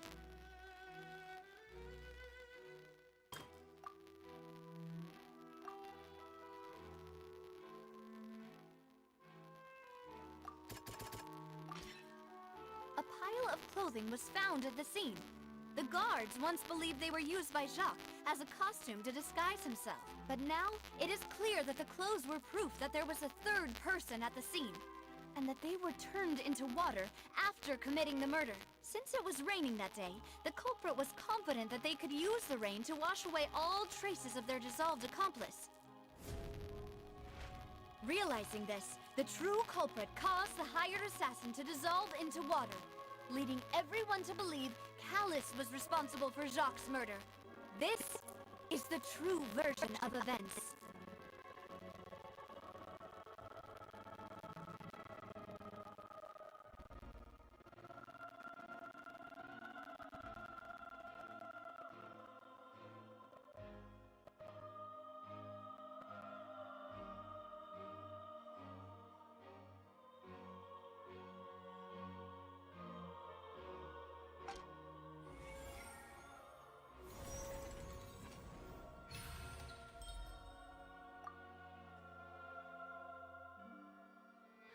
So that's what happened.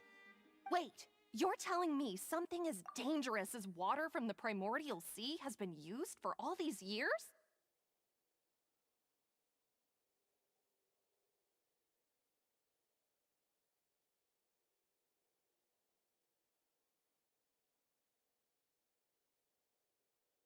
What a great theory. It also explains Callus's and Jacques' respective motives. I guess they didn't shoot each other after all. Mr. Marcel, you are the one being charged with the crime. You should provide a rebuttal if you wish to prove your innocence. Ah, but I think I agree with everything Navia just said. In fact, there was nothing in her speech that directly implicated me. Then, may I ask some questions? In my opinion, we primarily need to determine two things. One, do you have the evidence to back up your claims? I'm afraid not. At least not at this very moment.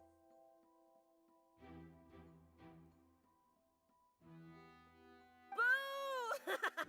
If you don't have any evidence, you should just go home! I may not have the evidence with me, but I know where I could go to collect it.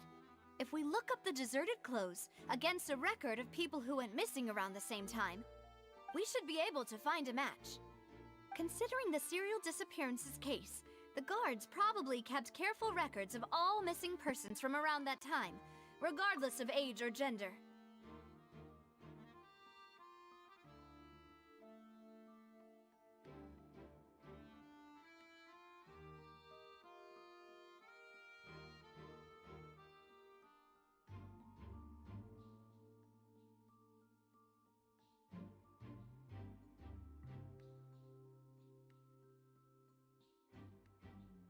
That makes sense to me.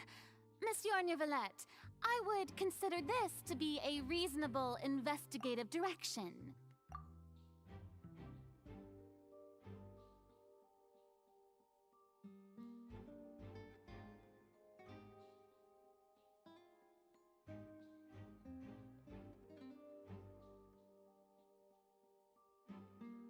Why do I feel like Farina's acting a little differently today?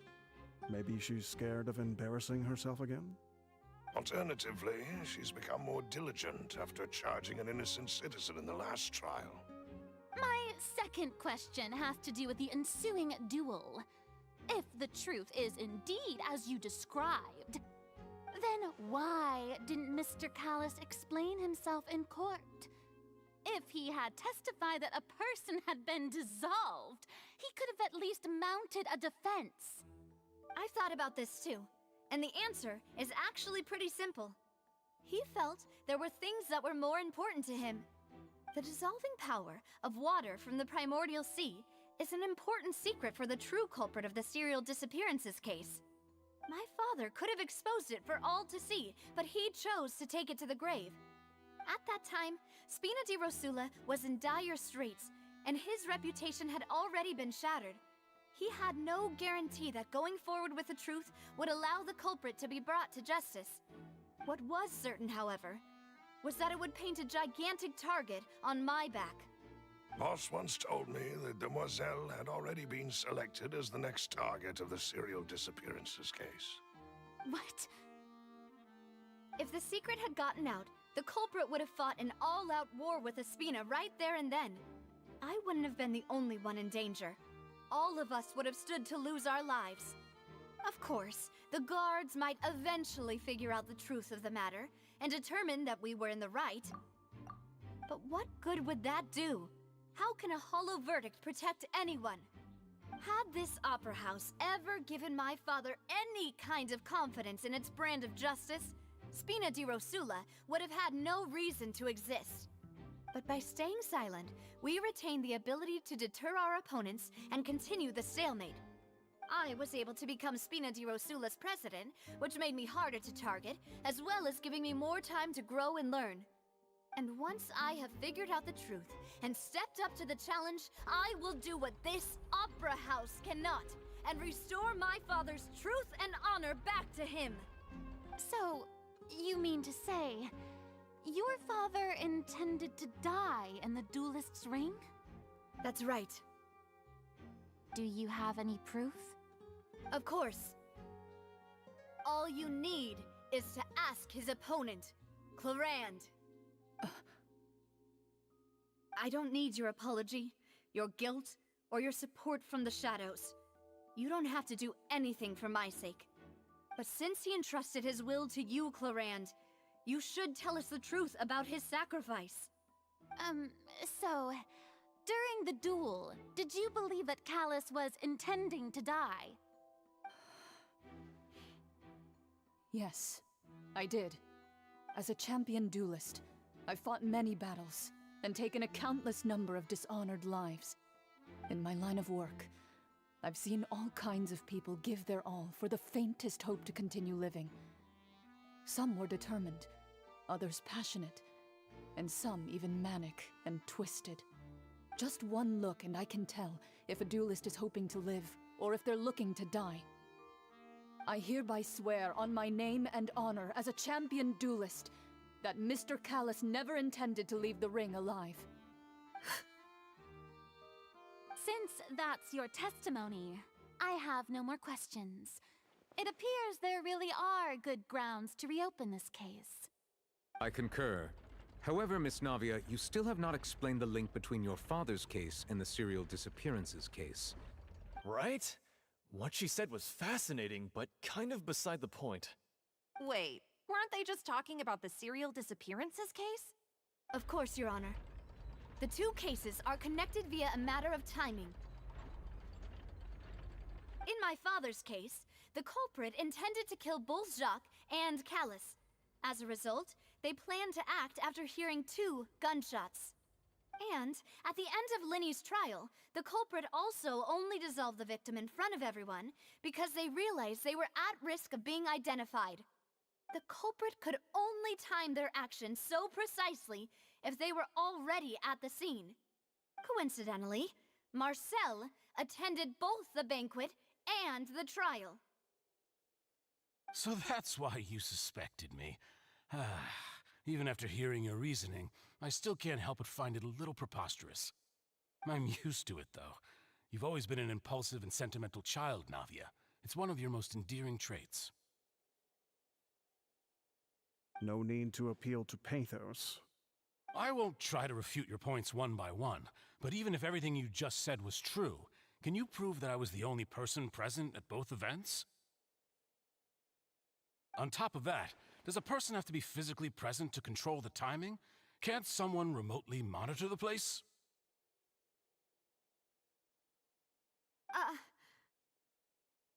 Don't know what she can say to that. I know that even with that, you might still think you can reduce the list of suspects with some further investigations, until I'm the only one left on the list. Alas, who won't feel at least a little hurt by an accusation of murder from a girl you see as your own daughter? But if I were to dismiss this completely, you'd also think I'm not being considerate of your feelings. Ah well, let Uncle Marcel teach you another lesson. Do you know what the biggest flaw in your reasoning is? I suppose you're gonna tell me anyways. It's timing again. I'm a businessman by trade. From that standpoint, there's no reason for me to kidnap young women. It's a high-risk action with nothing to gain. In addition, I left my home in Snezhnaya when I was young to come to Poisson and work in some trade. My business only thrived when I received Callus's patronage. But the disappearances began before I ever stepped foot in Fontaine. I do apologize, demoiselle. This was my mistake. No, it's not your fault. I'm sure he had come prepared. Is there anything else you'd like to say? Would you like to check the date of my first business license against the first known case of the serial disappearances? You can also take a look at my border entry records, or ask my friends and family when I left Snezhnaya for the first time. Could those records and testimonies do something to appease the unspeakable anguish in your heart? Seems like she got the wrong guy. At this rate, Navia will be convicted for falsely accusing him. I think you've done a superb job of dissecting your father's feelings as he neared the end of his life. But aren't you going against all of his wishes and expectations right now? He wished for you to become more rational, collected, and conscientious, instead of dwelling only on your own feelings. Once you've learned to be more considerate of others' feelings, and to stop rushing headlong into things, you'd have met most of his expectations. This isn't just about me, and it never has been. The biggest difference between me and the rest of the victims is that I still have the ability to search for the truth, while that same agency has long been taken from them. The people whose families were destroyed by synth abuse, the people who lost their loved ones to the serial disappearances, and the people who suffered tragic ends due to their sense of justice. Many people's images are flashing before my eyes. I'm sure some are coming to those of you in the audience as well. And whose image do you see, Marcel? Is it a man named Vache? Huh. Oh, so you do know that name. I'm merely surprised you'd suddenly say the name of someone I've never even heard of. I was waiting for you to say that.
Right here. Emerge.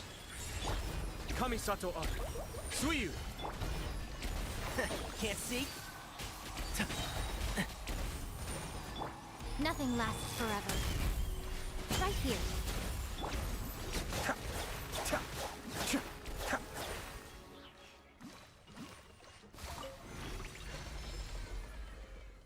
Whoa! The floor is going up! Is it because of this mechanism in the middle? That guy really prepared a lot of stuff for this place.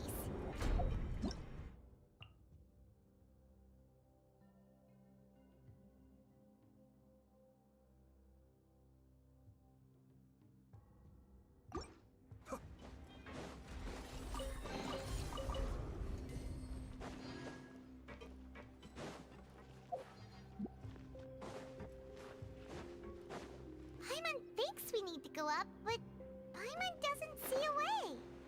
Let's look around. Maybe we'll find a hidden mechanism that'll show us the way up.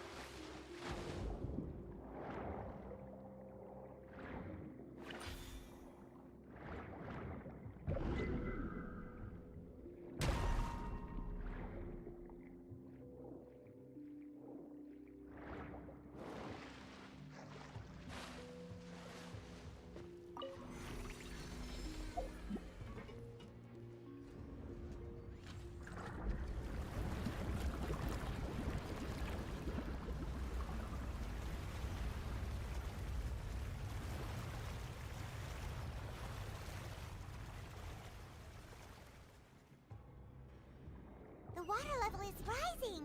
Now we can swim to the top. But this is still a ways away from where we need to go.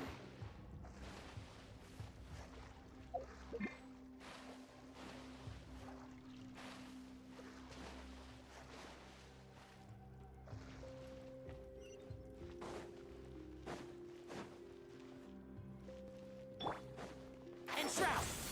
Right now, emerge. Boba, get them! Eat this! I hear everything! Right here, right now, right here. Nice and spicy! Be still.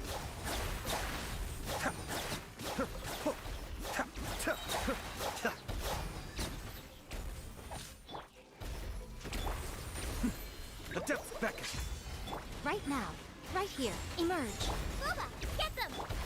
Can't see? I'll uproot you! Right here.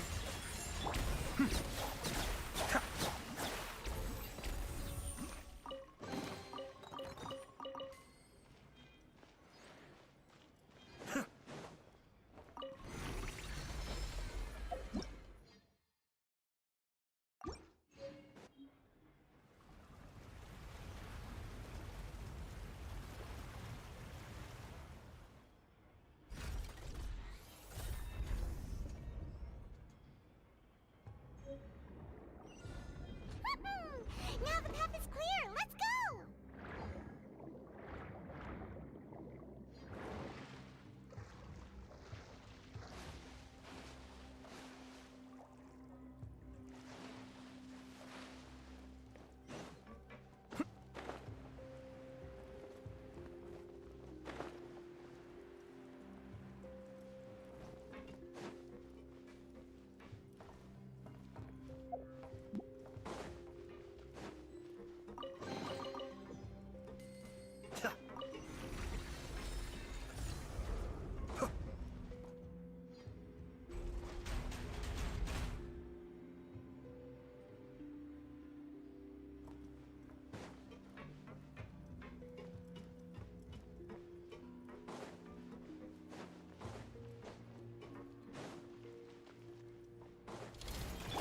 Emerge, right here, right now.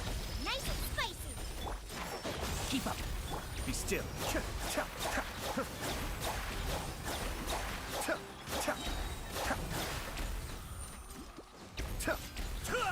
Kamisato on.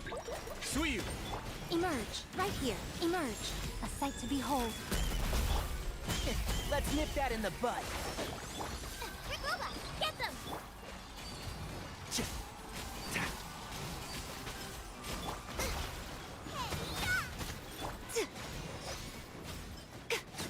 Right here, right now, emerge.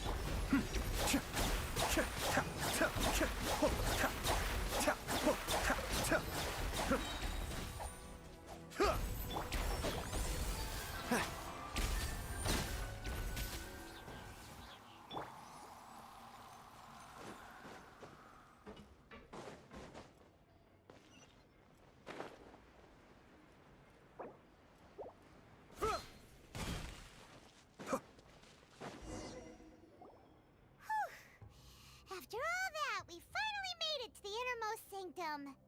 Though, as expected, the mastermind isn't here. That's right. Then let's hurry up and find some evidence so we can get back to the Opera House and help Navia.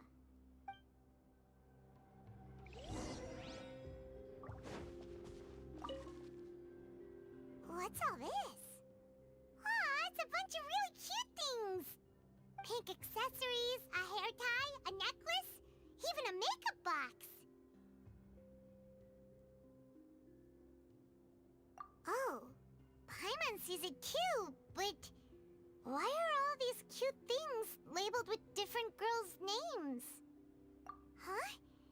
You mean the girls from the serial disappearances? They were brought here? And then they were turned into water. And all the boxes of things, these names. That means... Oh, this is terrible!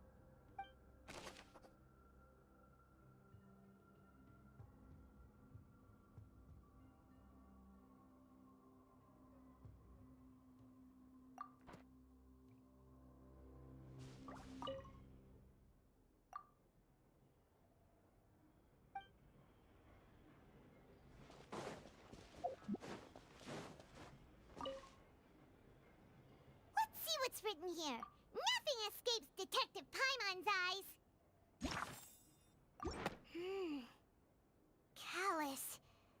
Navia's father. Oh, this seems to be an investigation report on him! Yep! It's about finding someone to assassinate Jacques and Callus because of a lack of confidence that Jacques himself would go through with it! This should prove the existence of the third person, right? We still have not determined the exact content of the key information Callus has passed on to certain members of his organization. The old dog's a real menace to deal with. Even if he abides by the promise he's made to us, he will still have the upper hand. He can act whenever he wants to make our lives miserable. The only option left is to remove him from the picture entirely. I concur. Let's send someone to kill him. He won't declare war as long as we don't touch Navia. Oh, seems like we've got a bunch of correspondence between the higher-ups.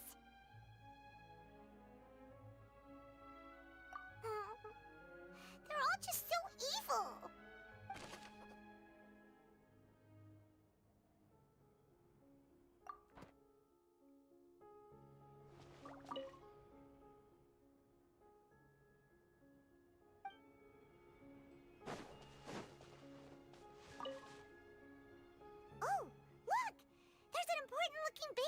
Here, and it's full of water.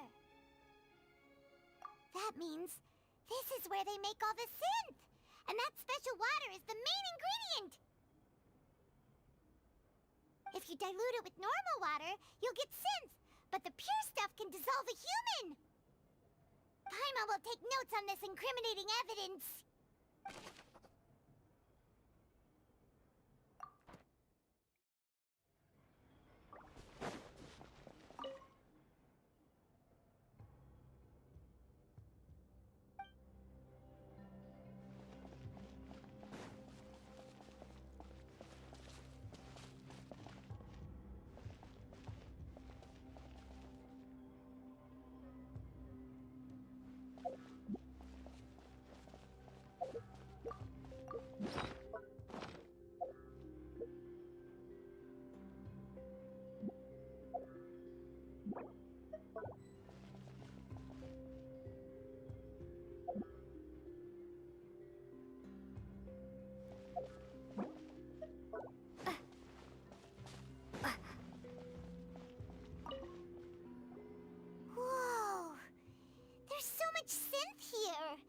And so many bottles of ingredients that probably just contain the waters of the primordial sea. Mixing in progress. Ready to drink? Stock sample? Huh. They've also got all the synth pretty clearly labeled. Whoa, there's even fruit-flavored synth? Yep, it's super obvious.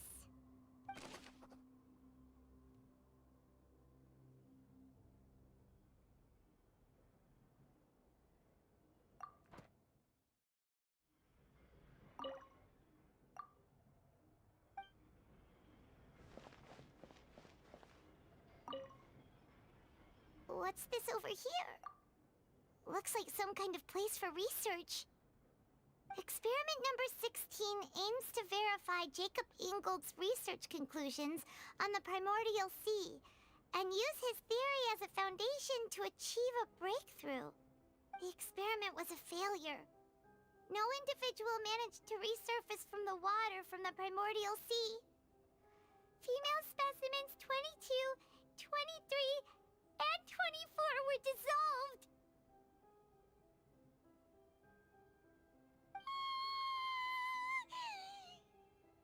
Sorry, Traveler. Paimon will try her best. It's just that Paimon's never read something so scary before. How could someone write something that terrible in such a matter-of-fact tone? You read the rest. Paimon's too scared to keep going.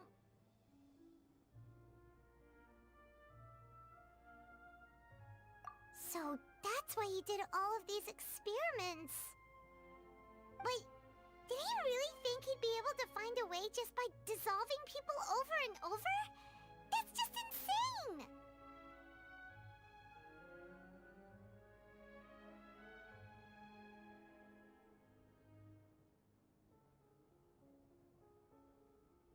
Huh? Isn't that the name you heard by the fountain? Paimon thought he was an eyewitness in the serial disappearances case.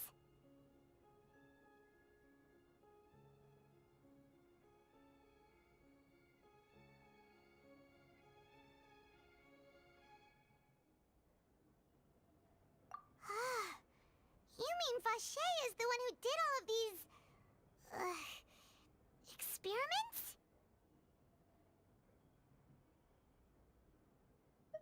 So that's it! Vache was no victim, but personally took his lover and... No, that's not it either! If that's the case, why would he want people to resurface from the water? In any case, Paimon will write it all down.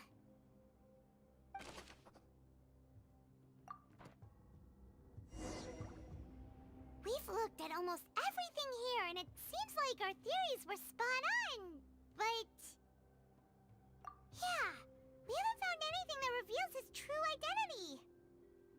No wonder even Neuvillette wasn't able to find anything. Whoever it is probably destroyed everything to do with that name a long time ago.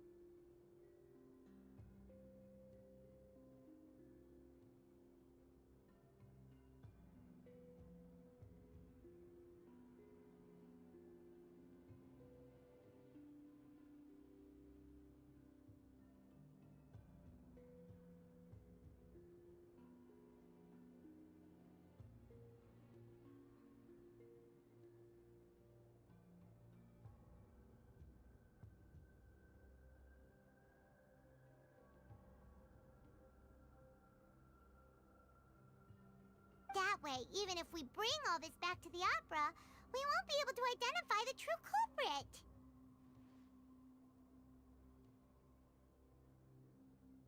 Sure thing. Paimon won't admit defeat to this guy either.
We'll find something for sure!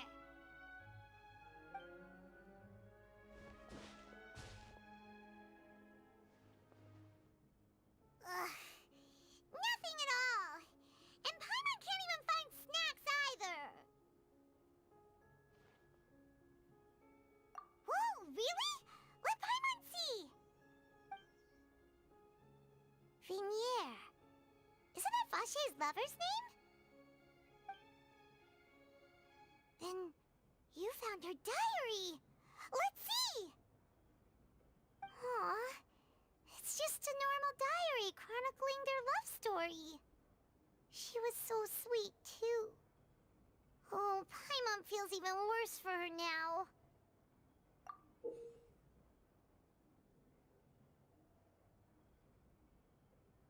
So many! A whole page's worth! But they're all crossed out.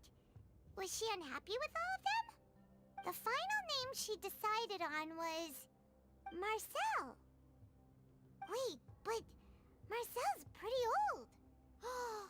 Has this case been going on for so long that he's Vache and Vinier's grown son?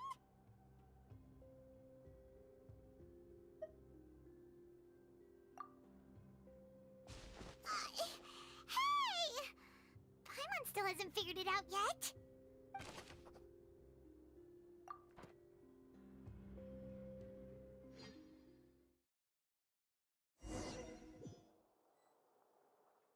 And whose image do you see, Marcel? Is it a man named Vache? Huh. Oh, so you do know that name. I'm merely surprised you'd suddenly say the name of someone I've never even heard of. I was waiting for you to say that. Navia! We're back! As expected of my partner. I just knew you'd return in the nick of time. Just how often do you intend to flout the rules of this court? It's all right, Monsieur Nervalette. Given their confidence, I expect they've found the crucial evidence.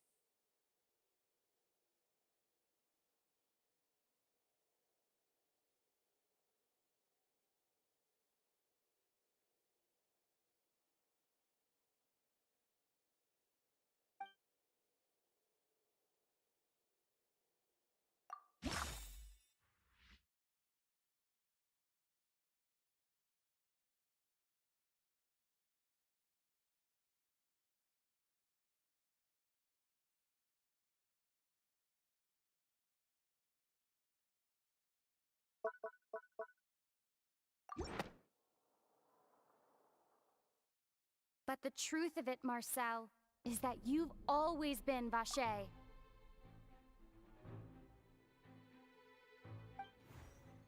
Huh?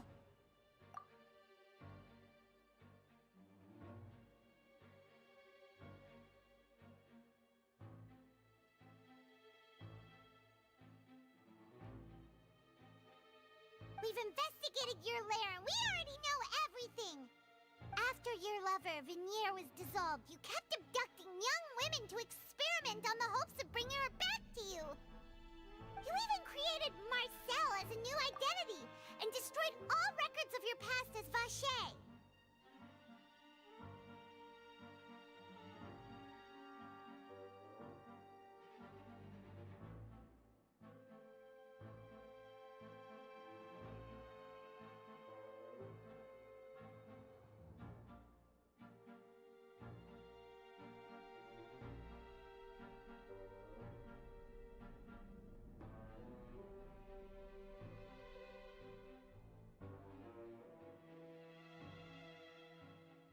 So that's it. Even the villains in opera performances rarely go that far. And with that, Marcel's motive has now been established. This information regarding your past also dismantles your prior timing defense. Well, Marcel, do you know where you went wrong? You fixated your gaze on the lover that passed away, instead of paying attention to the living people around you. So, you never noticed how we changed, or how we grew as individuals. You also never understood Boss's real expectations for his daughter. or our determination to see things through. Your determination. Mr. Marcel, please speak up now if you would like to defend yourself. Otherwise, the trial will move on to the next stage.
Do you think? Empathize with my pain. Ever known how it feels to watch the love of your life dissolve right in front of your eyes? No one helped me. No one even believed me. All those decades ago, even the officers from the Maison Gardiennage were laughing at me.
They said there's no way a human being can turn into water.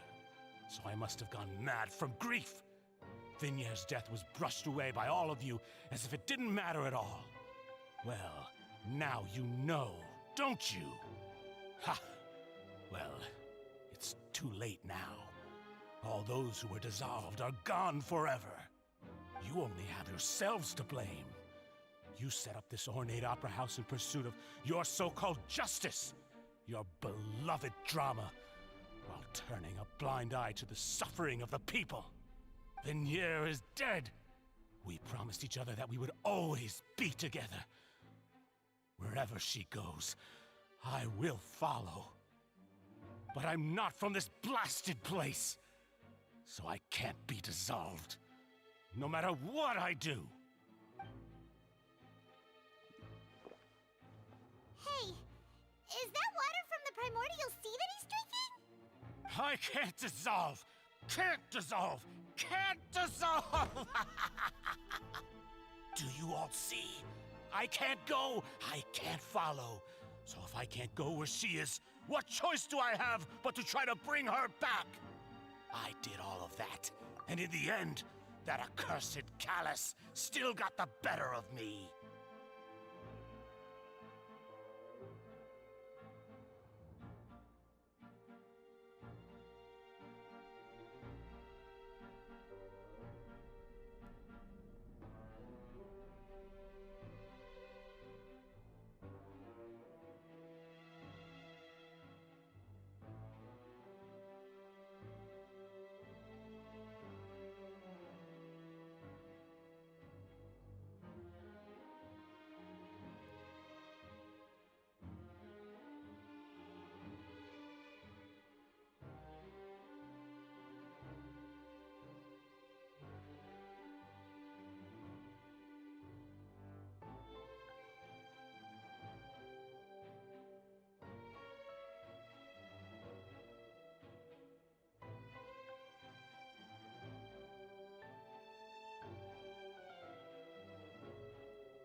I spent my entire life living on pins and needles, only to get stabbed by his idiot daughter at the very end.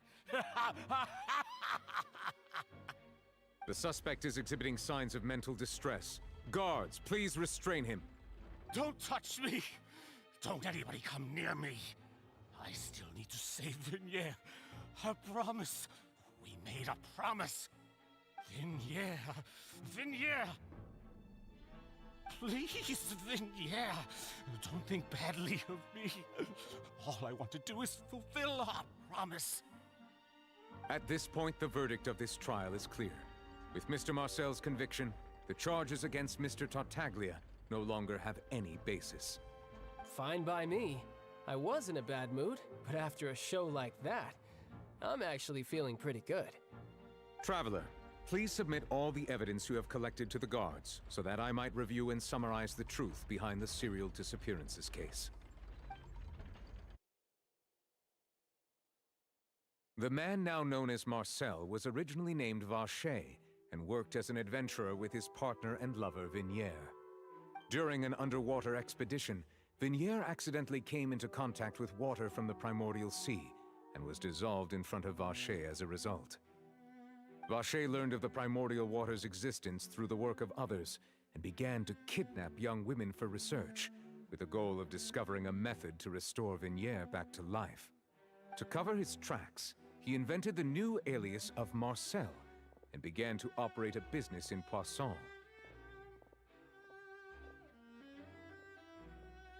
During the course of his research, Vache discovered that a diluted concoction of water from the primordial sea can induce feelings of euphoria, and began to manufacture and market synth. However, as he accumulated wealth to fund his continued research and expanded the scope, he came into conflict with Spina di Rosula. After exchanging blows with Spina di Rosula for many years, Vache decided to assassinate their president Callus at a banquet. Although the assassination did not go as Vache expected, he was able to turn Callus into the murder suspect by dissolving the assassin he sent to the scene. And just recently, Vache attempted to frame Linny as the culprit of the serial disappearances case, using a similar method. However, his attempt to frame Linny failed, and the power of water from the primordial sea became public knowledge. This case also exposed enough of Vache's machinations that he was eventually successfully charged in court. Thus concludes the enigmatic history of the serial disappearances case, with the truth revealed to all.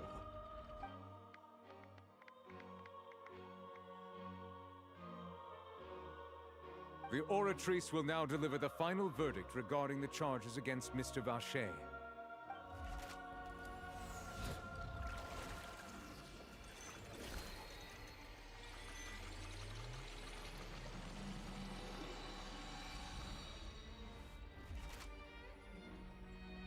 According to the judgment of the Oratrice Mécanique d'Analyse Cardinale, Mr. Vache is guilty. Guards! Take Vache away. Good. It's what he deserves. With that, the serial disappearances case is over now. We really just witnessed history. Who would have thought the true culprit would be such a polite and well-spoken guy? Yippee! We helped Navia bring the bad guy to justice! He's hurt so many innocent people and now he's finally getting what he deserves! Huh? Are you okay?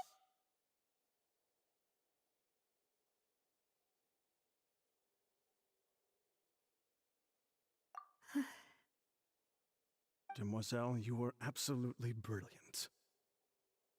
The day our late boss had always hoped for has finally come. You can rest easy now, knowing justice has been served. Yeah. Yeah. It's finally over. It's all thanks to you guys. And my partner. See, Papa? Spina di Rosula's still doing well with me at the helm. Well now, hasn't this been a most delicious piece of drama? The villain has been caught, justice has been served, past wrongs have been righted, and it's a big ol' happy ending. Since it's been such a great show, I'll just let the false accusations against me slide. Either way, I've still got some business to attend to, so if you'll excuse me... Please wait just one moment, Mr. Tartaglia. Ugh, what now? None of this has anything to do with me.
According to court protocol, since this trial was initiated due to a charge against you, a verdict must also be made regarding the initial charge before the trial can conclude.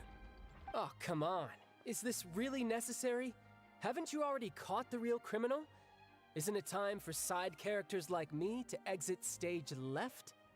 Please respect the laws of Fontaine. This has always been the rule. All right, but this sure is a lot of hassle. All I need to do is stand over there, right? Let's just get this over with. Through evidence presented in the public trial that was just held, it has been established that Mr. Tartaglia has no direct connection to the serial disappearances case. The guilty party has been identified, and thus it is logical to suppose Mr. Tartaglia is innocent of the charges. We now turn to the Oratrice Mécanique d'Analyse Cardinale to render the final verdict on the charges.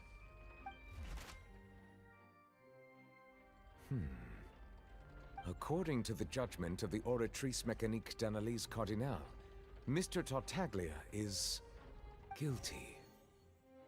What? Hey! That's not funny! Didn't you just say I'm supposed to be innocent? What's with this verdict? Is your justice machine malfunctioning? Huh? This has never happened before. The Oratrice actually returned a different verdict from the Chief Justice.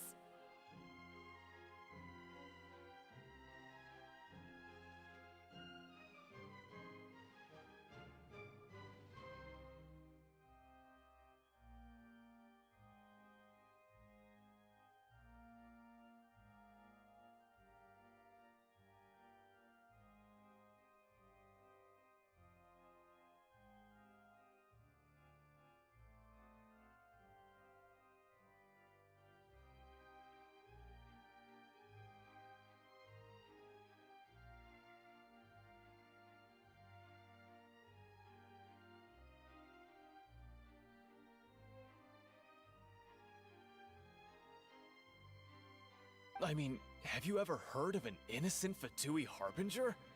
Do you think the Oratrice might have just convicted him on general principle? But weren't the charges about the serial disappearances case? No matter what else he's guilty of, it shouldn't affect the verdict in this case, right? The judgment of the Oratrice Mécanique d'Analyse Cardinal is, by law, the final verdict of the court.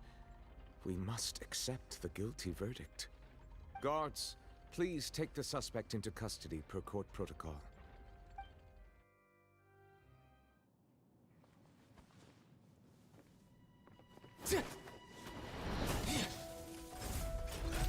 So this is how justice is done in Fontaine. What a joke. You've got your rules. Well, I've got mine too!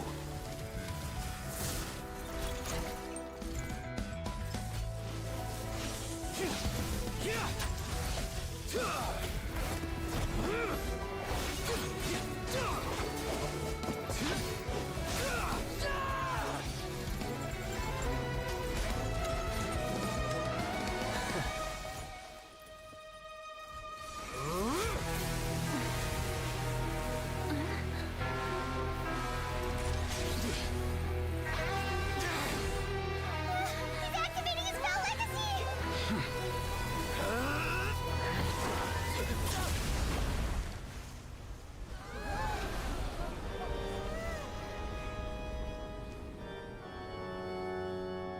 I am sorry. If you have been wronged, we will find the truth. But the rules of the court must be upheld.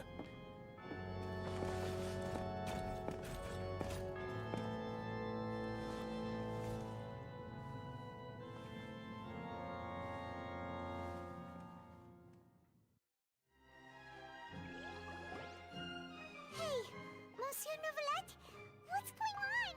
Shouldn't they have been cleared already?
apologies. This is also the first time I've encountered such a situation. However, according to the rules established at the conception of Fontaine's court system, the Oratrice's judgment is the final verdict of the court.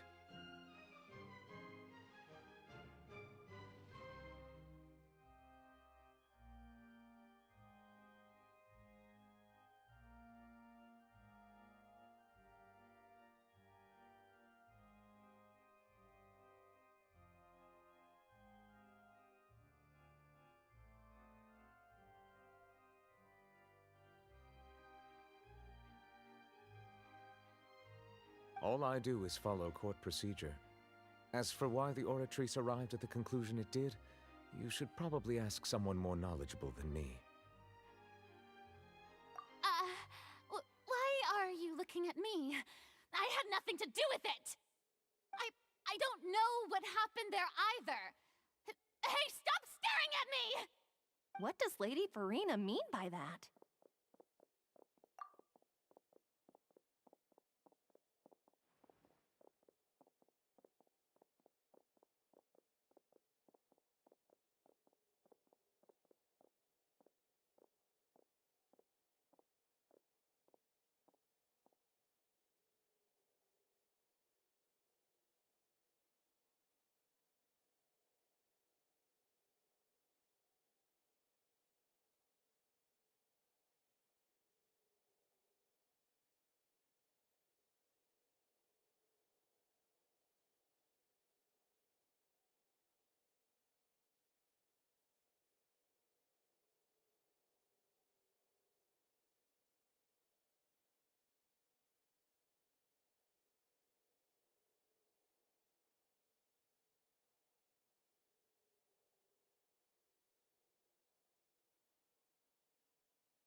She says she has no idea either? But that's impossible. Didn't she create the Oratrice herself? Yeah, so are the verdicts reliable or not? Can results like this really be called justice?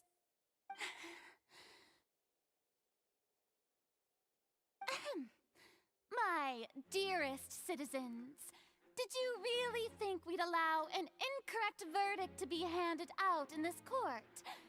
Did you really believe that the judgment could be mistaken or be the result of some sort of random mishap?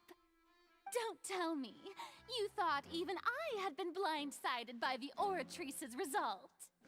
But the way she looked just now, it was pretty obvious she had no idea what was going on. However, given the state of things, I shall give you an explanation. Everything that just took place, including my supposed shock and bafflement, was a part of an elaborate performance, with every action meant to stir up drama and excitement. And, of course, for every performance there is a script. Everything has unfolded exactly as I expected from the very beginning. As the embodiment of the very concept of justice, the Oratrice shall never render an arbitrary judgment! If you thought Child had nothing to do with the serial disappearances case, it is only because you've been blinded by the superficial appearance of innocence. Everything he's done, not to mention the danger he poses, are beyond ordinary comprehension and completely unforgivable! All shall be revealed in time. You will come to understand my noble intentions, as well as the absolute correctness of the Oratrice's verdict.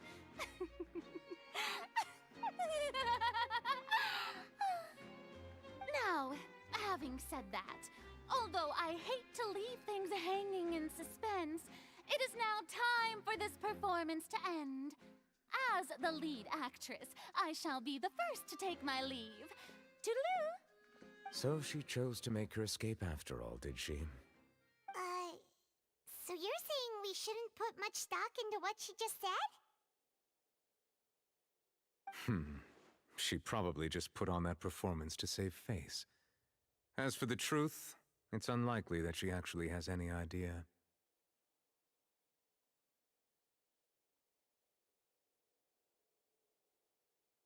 However, please be assured that I will continue to investigate this case in a personal capacity.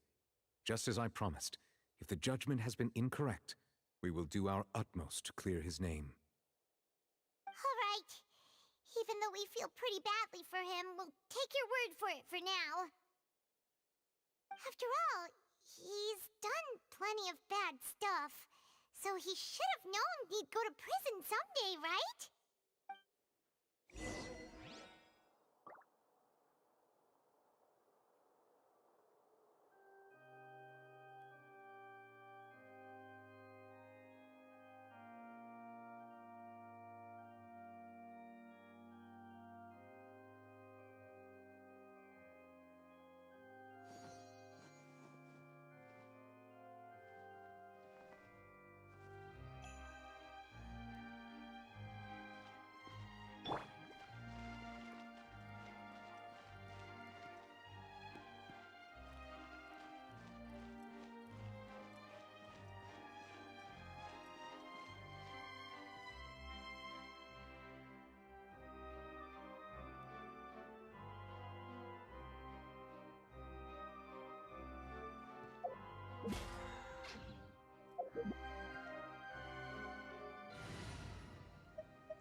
All right, let's head off.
Who ate a point?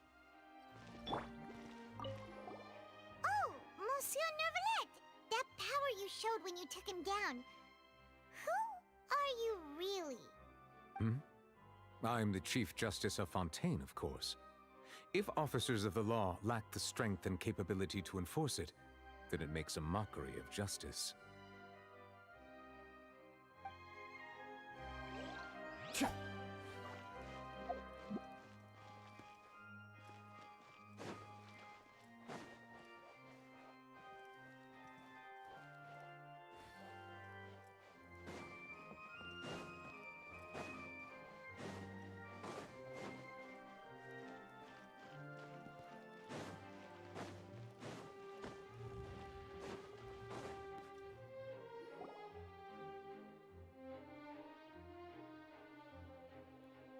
Hey, what are you doing? Quick, stop him!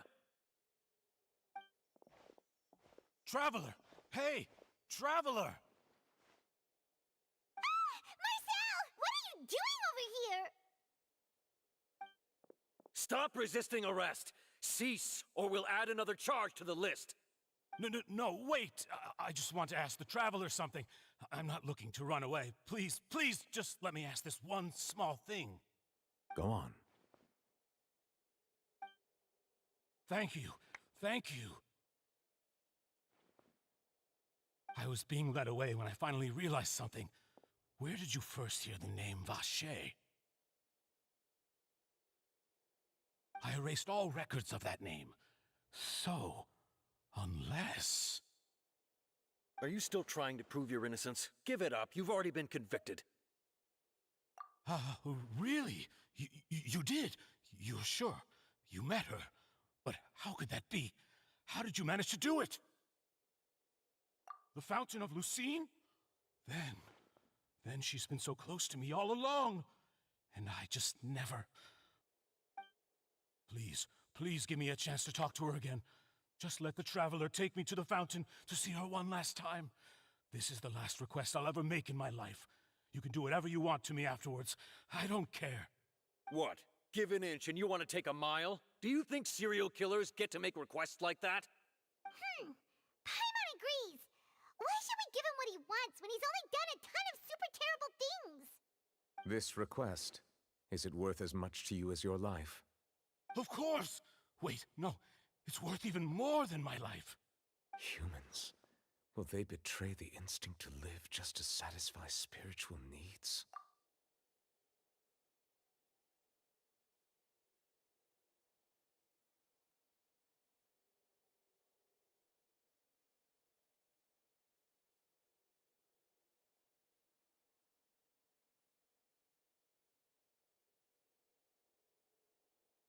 Very well. I will grant your request. Your Honor, I fear that... I will go with him. You do not need to worry about any escape. In that case, I shall leave him in your most capable hands, Chief Justice. Thank you, Your Honor.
Is this the place? You said she's here, but what do I need to do to see her? Yeah, and even Paimon could hear her after drinking that thing. Didn't you just drink a lot of it on the stage as well? Oh, in that case... Vache. Ah! Yes, that's it. So you heard it too. Vignier, it's me! It's me, Vache! Vache? Vache. I'm here! I'm here! Where are you, Vignier? I'm coming for you. I'm finally here for you. Hey, wait! Be careful! Hey,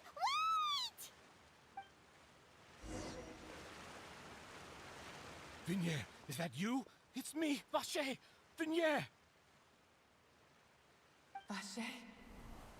Why did you come? Didn't I say? You don't need to look for me. You look a lot older than I remember. How long has it been? It's been more than 20 years. I've suffered for over 20 years since the day you left. All this time, only the thought of bringing you back has kept me alive. Nothing else mattered to me. I must be dreaming.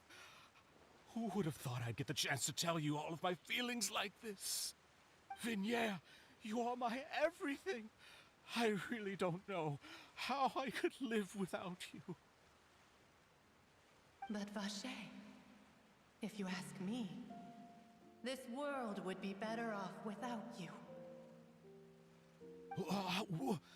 What are you saying? If not for you, I would have finished my law degree and probably become a top-tier attorney one day. If not for you, I would have continued to pursue my love of the arts, and my works would have been displayed in the Palais Mermonia itself. If not for you, I would at least have been able to take care of my mother. And she would not have grown old and died alone, with nothing but the tears on her cheeks. It's all because of your selfishness, Vache. It's all because of you. You... Wait, you are not Vignier. Who are you? You're right. I am not Vignier. I am the sacrifices. Every woman who died by your hand, as our bodies dissolved, our consciousnesses flowed back to the primordial sea. Our thoughts circulated endlessly within the primordial sea, and we were no longer individuals, but we became one, just as streams of water come together in the sea.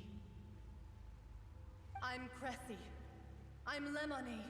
I'm Azine. The only one I am not is Vignier.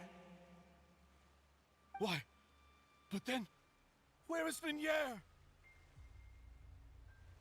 She doesn't want to see you anymore. Every tendril of her consciousness is avoiding you. This is what you get for your selfishness. Your selfishness robbed us of our lives and our futures. You said time and time again that you'd do any and everything for her. But did you ever consider whether she'd want to see you do the things that you did? If she would despise you for what you became?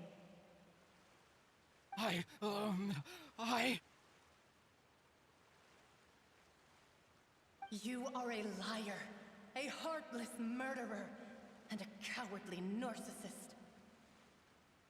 The only thing you are not is Vignier's beloved.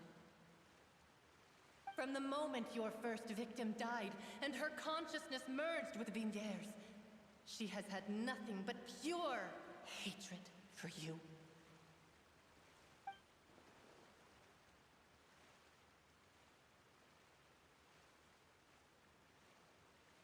No! Vignier! She can't hate me. Let me see her, please. Have mercy. You still don't understand. When I said don't look for me, that came from the real Vignere. She really doesn't want to see you anymore. But on top of that, she also said that because it's her final drop of pity for you. She said that because she knew that if you did come here, we will show no mercy to you. Vache. Vache? Vache. Vache. Vache. Vache. Drown.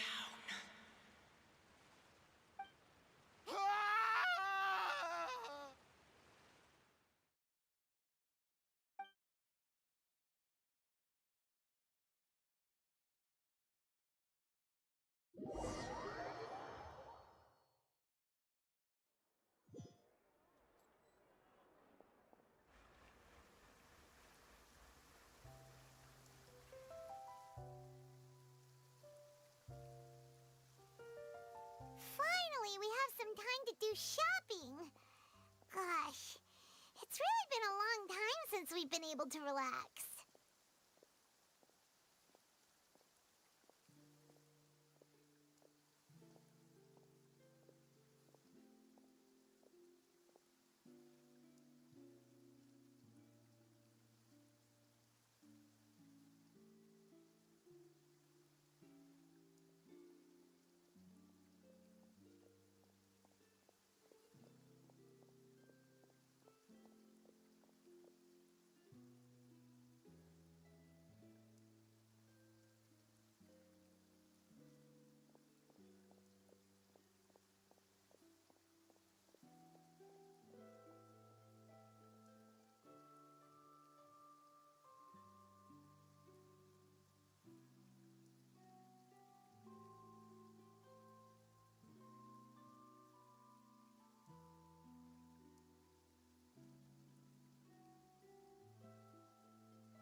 Well met, partner.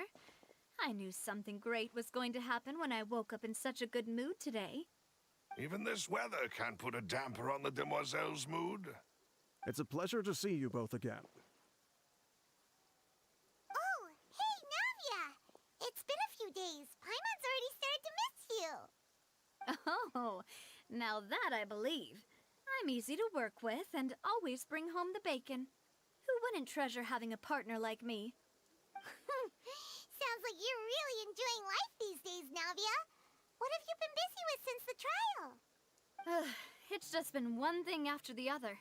I've been making non-stop trips between Poisson and the courts in Sen. Everyone from Spina di Rosula organized a memorial for my father. We never held a memorial when he first died, since everyone knew that even if we held one back then, no one was going to come. This time, though, everyone in Poisson, and even many people from the court, all attended. So his name's definitely been cleared now. That's what we like to hear. It's been the dearest wish of Demoiselle all along. That blasted stubborn fool. I was right to put my faith in him. I'm so glad I didn't give up on the case all those years ago. Oh, by the way, I ran into Charlotte just after I left the memorial service. Well, maybe it'd be more accurate to say I knew she would be there, and there was no way she'd just let me go. Huh? So you know Charlotte too? The Charlotte? Journalist from the Steambird? Yeah, way back when I first became the president of the Spina di Rosula, she was all over me. Wouldn't take no for an answer. I believe the story was called The True Heart of Darkness, Secret Tales of the Yellow Rose. To be fair, though, it was a really flattering feature. So, we've been on pretty good terms ever since. She was trying to lean on our friendship to get me to do an exclusive piece on the serial disappearances case. Oh yeah, she told us about that. She's always been super interested in that case, so now her wish has finally come true too. Anyway, I told her to make sure that when she writes about you guys entering the opera house with the critical evidence, that you both sound really cool. Now that's another thing to look forward to.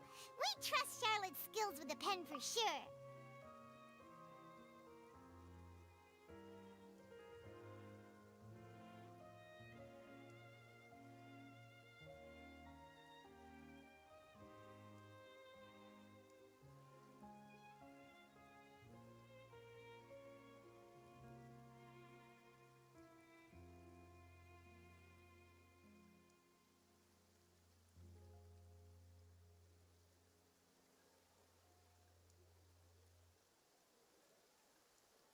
Oh, and in other news, I also took Clarand out for a meal. Oh, are you two on better terms now? While you were investigating Vashay's headquarters, Clarand gave testimony on my father's behalf. It was thanks to her that we were able to turn the tide. I wanted to thank her. I mean, there's also no point in being awkward all the time, so we took the chance to reconcile with each other. Oh, that's great. Paimon also thought Clarend wasn't actually a bad person. It's always good to have more friends. Anyway, now that the case has finally been solved, perhaps it will slowly begin to fade from the public consciousness. Oh, actually, there's still one last thing I need to do. What is it? I should pay a visit to my father's grave, and tell him the truth of what happened, as well as how it all ended. And on top of that, just how much people still look up to him, to this day. That includes me, too. Miss Navia. Indeed.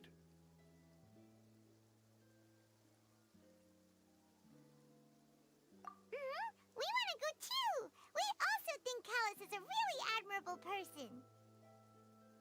Sure thing. I'd like you two to share the moment with me. After all, without you, there might not have been such a positive ending. And in that case, everyone, let's be off. Considering the recent weather, we'll be lucky if we can reach Poisson before dark. Yeah, you're right. It's been raining non-stop for a few days now.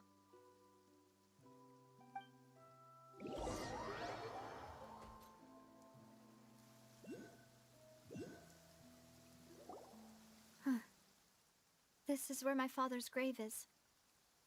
To be perfectly honest, even I haven't been back here for a long time. Huh? There's someone there already. Wait, that figure. It can't be. Isn't that Nervalette? Why would the Chief Justice be here? Huh? Navia?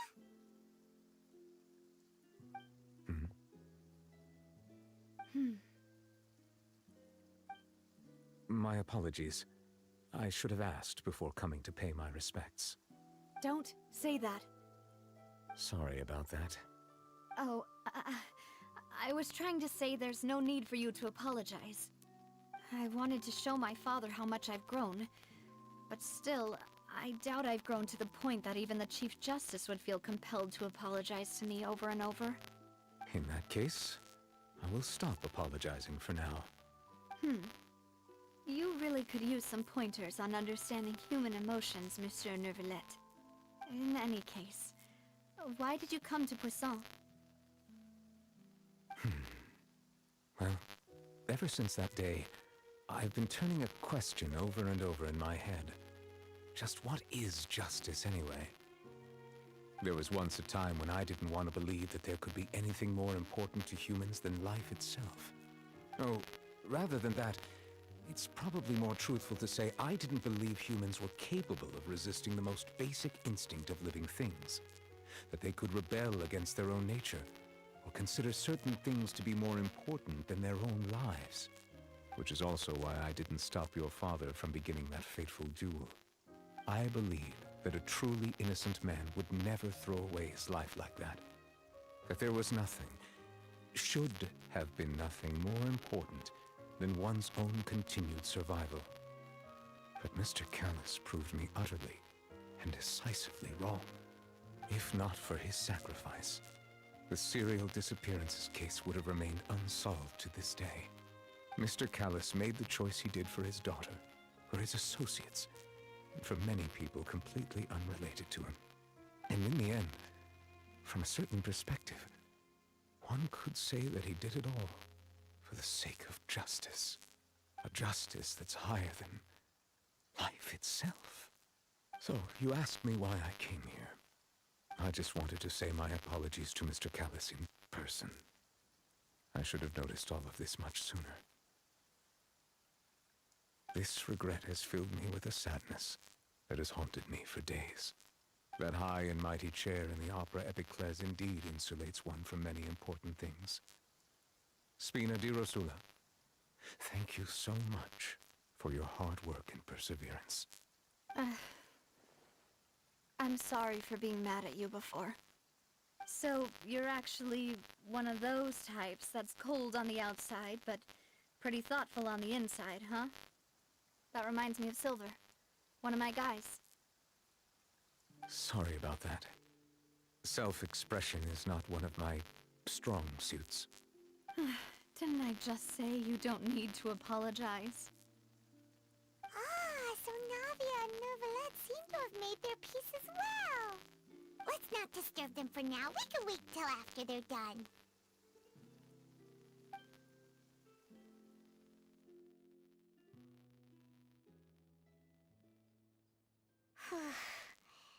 Paimon's never paid respects at someone's grave before. Did Paimon do anything rude there?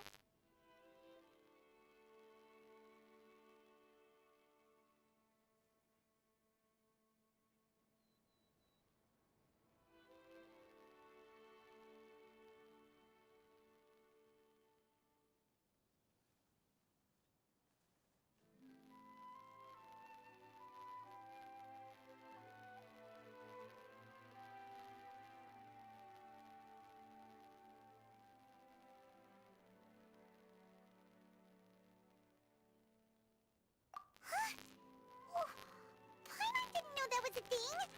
But Paimon doesn't know what she would do if she can't fly. Oh no. Paimon hopes Miss Navia won't be too mad. Anyway, Neuvillette is still standing around there. It's not often that we can catch him alone like this, so why don't we go talk to him for a bit? If we can't talk to Lady Farina, we can at least talk to him, right?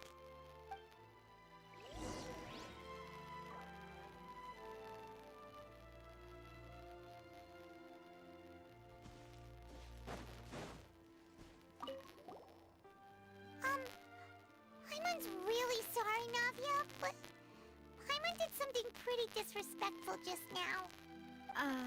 What are you saying, Paimon? I don't think I get it. Well, I'm sure Jones was lying about someone's grave. do that? Hey, Traveler! Why did you mess with Paimon again?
Oh, it's you two. Did Miss Navia invite you to come pay your respects to her father? Mm-hmm. We ran into Navia on the streets today, so we just followed her here. I see, I see. Then is there something that I can help you with? Well, it's pretty hard to run into you like this since you're usually super busy. So we figured we could try to ask you a few questions, if that's okay. Please feel free. Though outsiders, you helped us solve one of the greatest mysteries in Fontaine, and it would be my pleasure to return the favor. So, at court, the bad guys referred to that special water as water from the primordial sea, but what is it really? Truthfully, that name is already quite accurate. I can only surmise that Vache and his ilk only learned of its nature and existence after extensive research.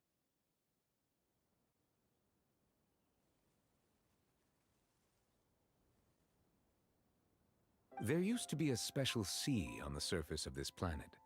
The nature of its seawater was rather different from that of the sea we know today. Most of Tevat's life forms were first born in that special sea. You could say it nurtured much of the life on this planet. Huh. So it really was where everything began. It makes sense to call it primordial then. But today, the primordial sea no longer exists on the planet's surface. What Vache discovered must have been some kind of special case, or a remnant from a truly ancient age. Huh. So that's how it is. Oh, you really know everything, Monsieur Neuvillette. But if that's the case, then why would people, at least people from Fontaine, dissolve in that kind of water? Indeed. Why would the primordial sea, which was known to engender and nurture life, suddenly reverse itself and devour life instead? To be frank, that also doesn't match my understanding of this world and its laws. There must still be some unknown secrets around the people of this land. Is there anything else you'd like to ask me about? That the sea levels will rise and everyone will be dissolved in water, leaving Farina crying alone on her throne, but the sins of the people will be finally washed away for good. Does that appropriately summarize the version you've heard? That's right! It was Linny that told us back then. And that about covers all the main points. Yes, up to the present, I think we reached a point where we have no choice but to confront this prophecy directly. Rumors have it that this prophecy is rooted in the last words the former Hydro Archon left to the world before she passed away. A prophecy? Of the former Hydro Archon? Wow. This is the first time that we've ever heard of it. 2 parts of the prophecy have already proven correct. The rising sea levels, and the ability of the people of Fontaine to be dissolved. We should be more vigilant, and stay on the watch for further signs. Speaking of the prophecy, Farina has also always taken it quite seriously. Indeed, she has been collecting information and intelligence from across Tevat for this purpose. If the rumors were true, then perhaps this prophecy is the conundrum left to Farina by her predecessor. But with Farina being the way she is, can we really trust her to solve it? Is there anything else you'd like to ask me about?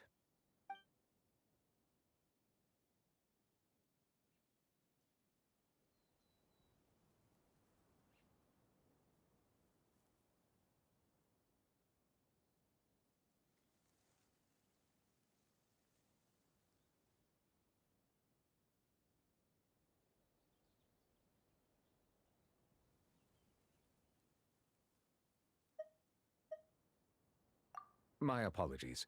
My investigation has still not reached its conclusion. However, I still believe the judgment of the Oratrice was not rendered arbitrarily. Huh? But you also said you thought he was innocent. For many years, I have been quite aware that the Oratrice does not simply mechanically repeat the verdict that I give on each case. As a divinely created mechanism, the people's unified faith in the concept of justice is integrated into it. Not only can it produce the incredible power of indemnitium, but it likely also possesses other traits, such as self-awareness. Which is all to say, I have been prepared for a situation like this for a long time. Huh. So when Linny told us that he heard a human voice from the room where the Oratrice's core is stored... I was not aware such a thing had occurred. Perhaps that could serve to prove my conjecture. I will add that to the list of items to investigate. In any case, I am inclined to believe that the Oratrice does have a methodology all its own. We just do not have enough information. Based on Farina's reaction, I doubt even she had any idea what was going on. She managed to bluff her way through it, though, with her time-tested twin tricks of bravado and drama. While we do intend to get to the bottom of this, for now, we regret to say that the Fatui Harbinger will just have to bide his time in the fortress of Meripede. If we did incorrectly convict him of crimes he did not commit, we will most certainly compensate him to the fullest extent allowed by the law. If you ask Paimon, the only compensation he'll want is a no-holds-barred fight with you. Is there anything else you'd like to ask me about?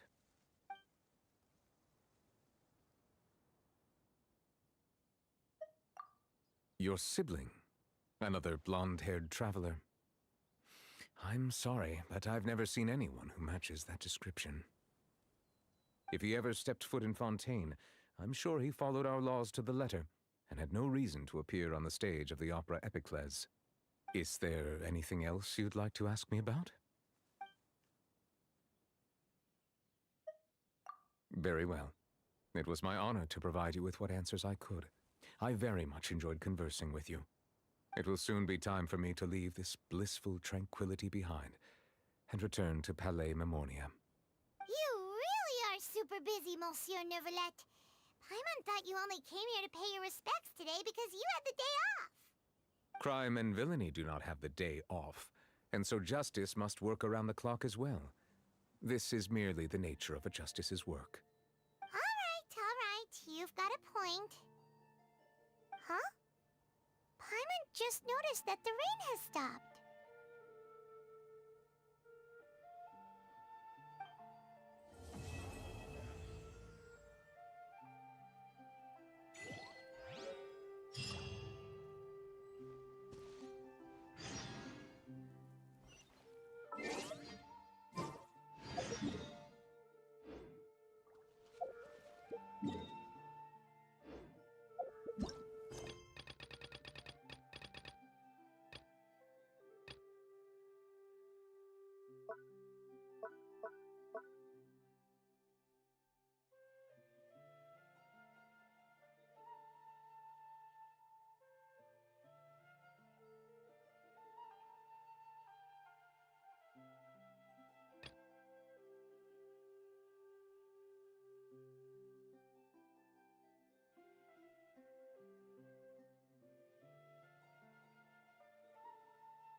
Right now, right here, right now. Mind the deluge. And Shroud! Be still.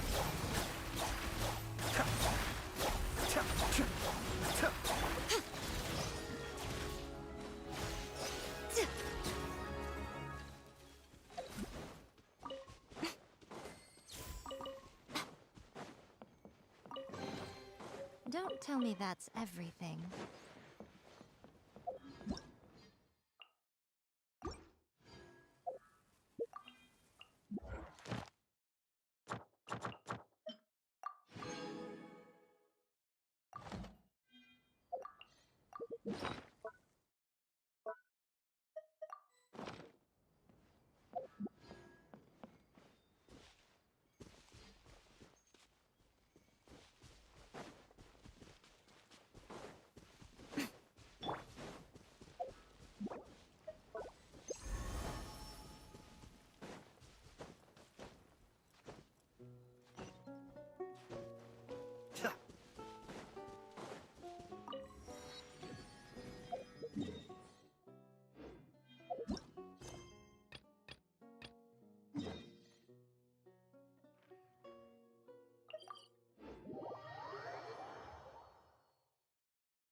Astra.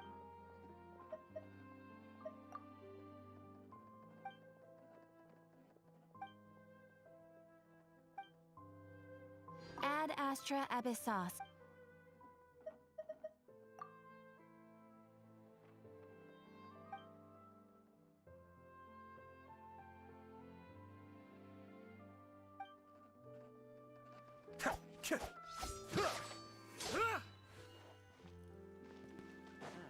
Ad Astra.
be an extra fee for that.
I'm sure I forgot.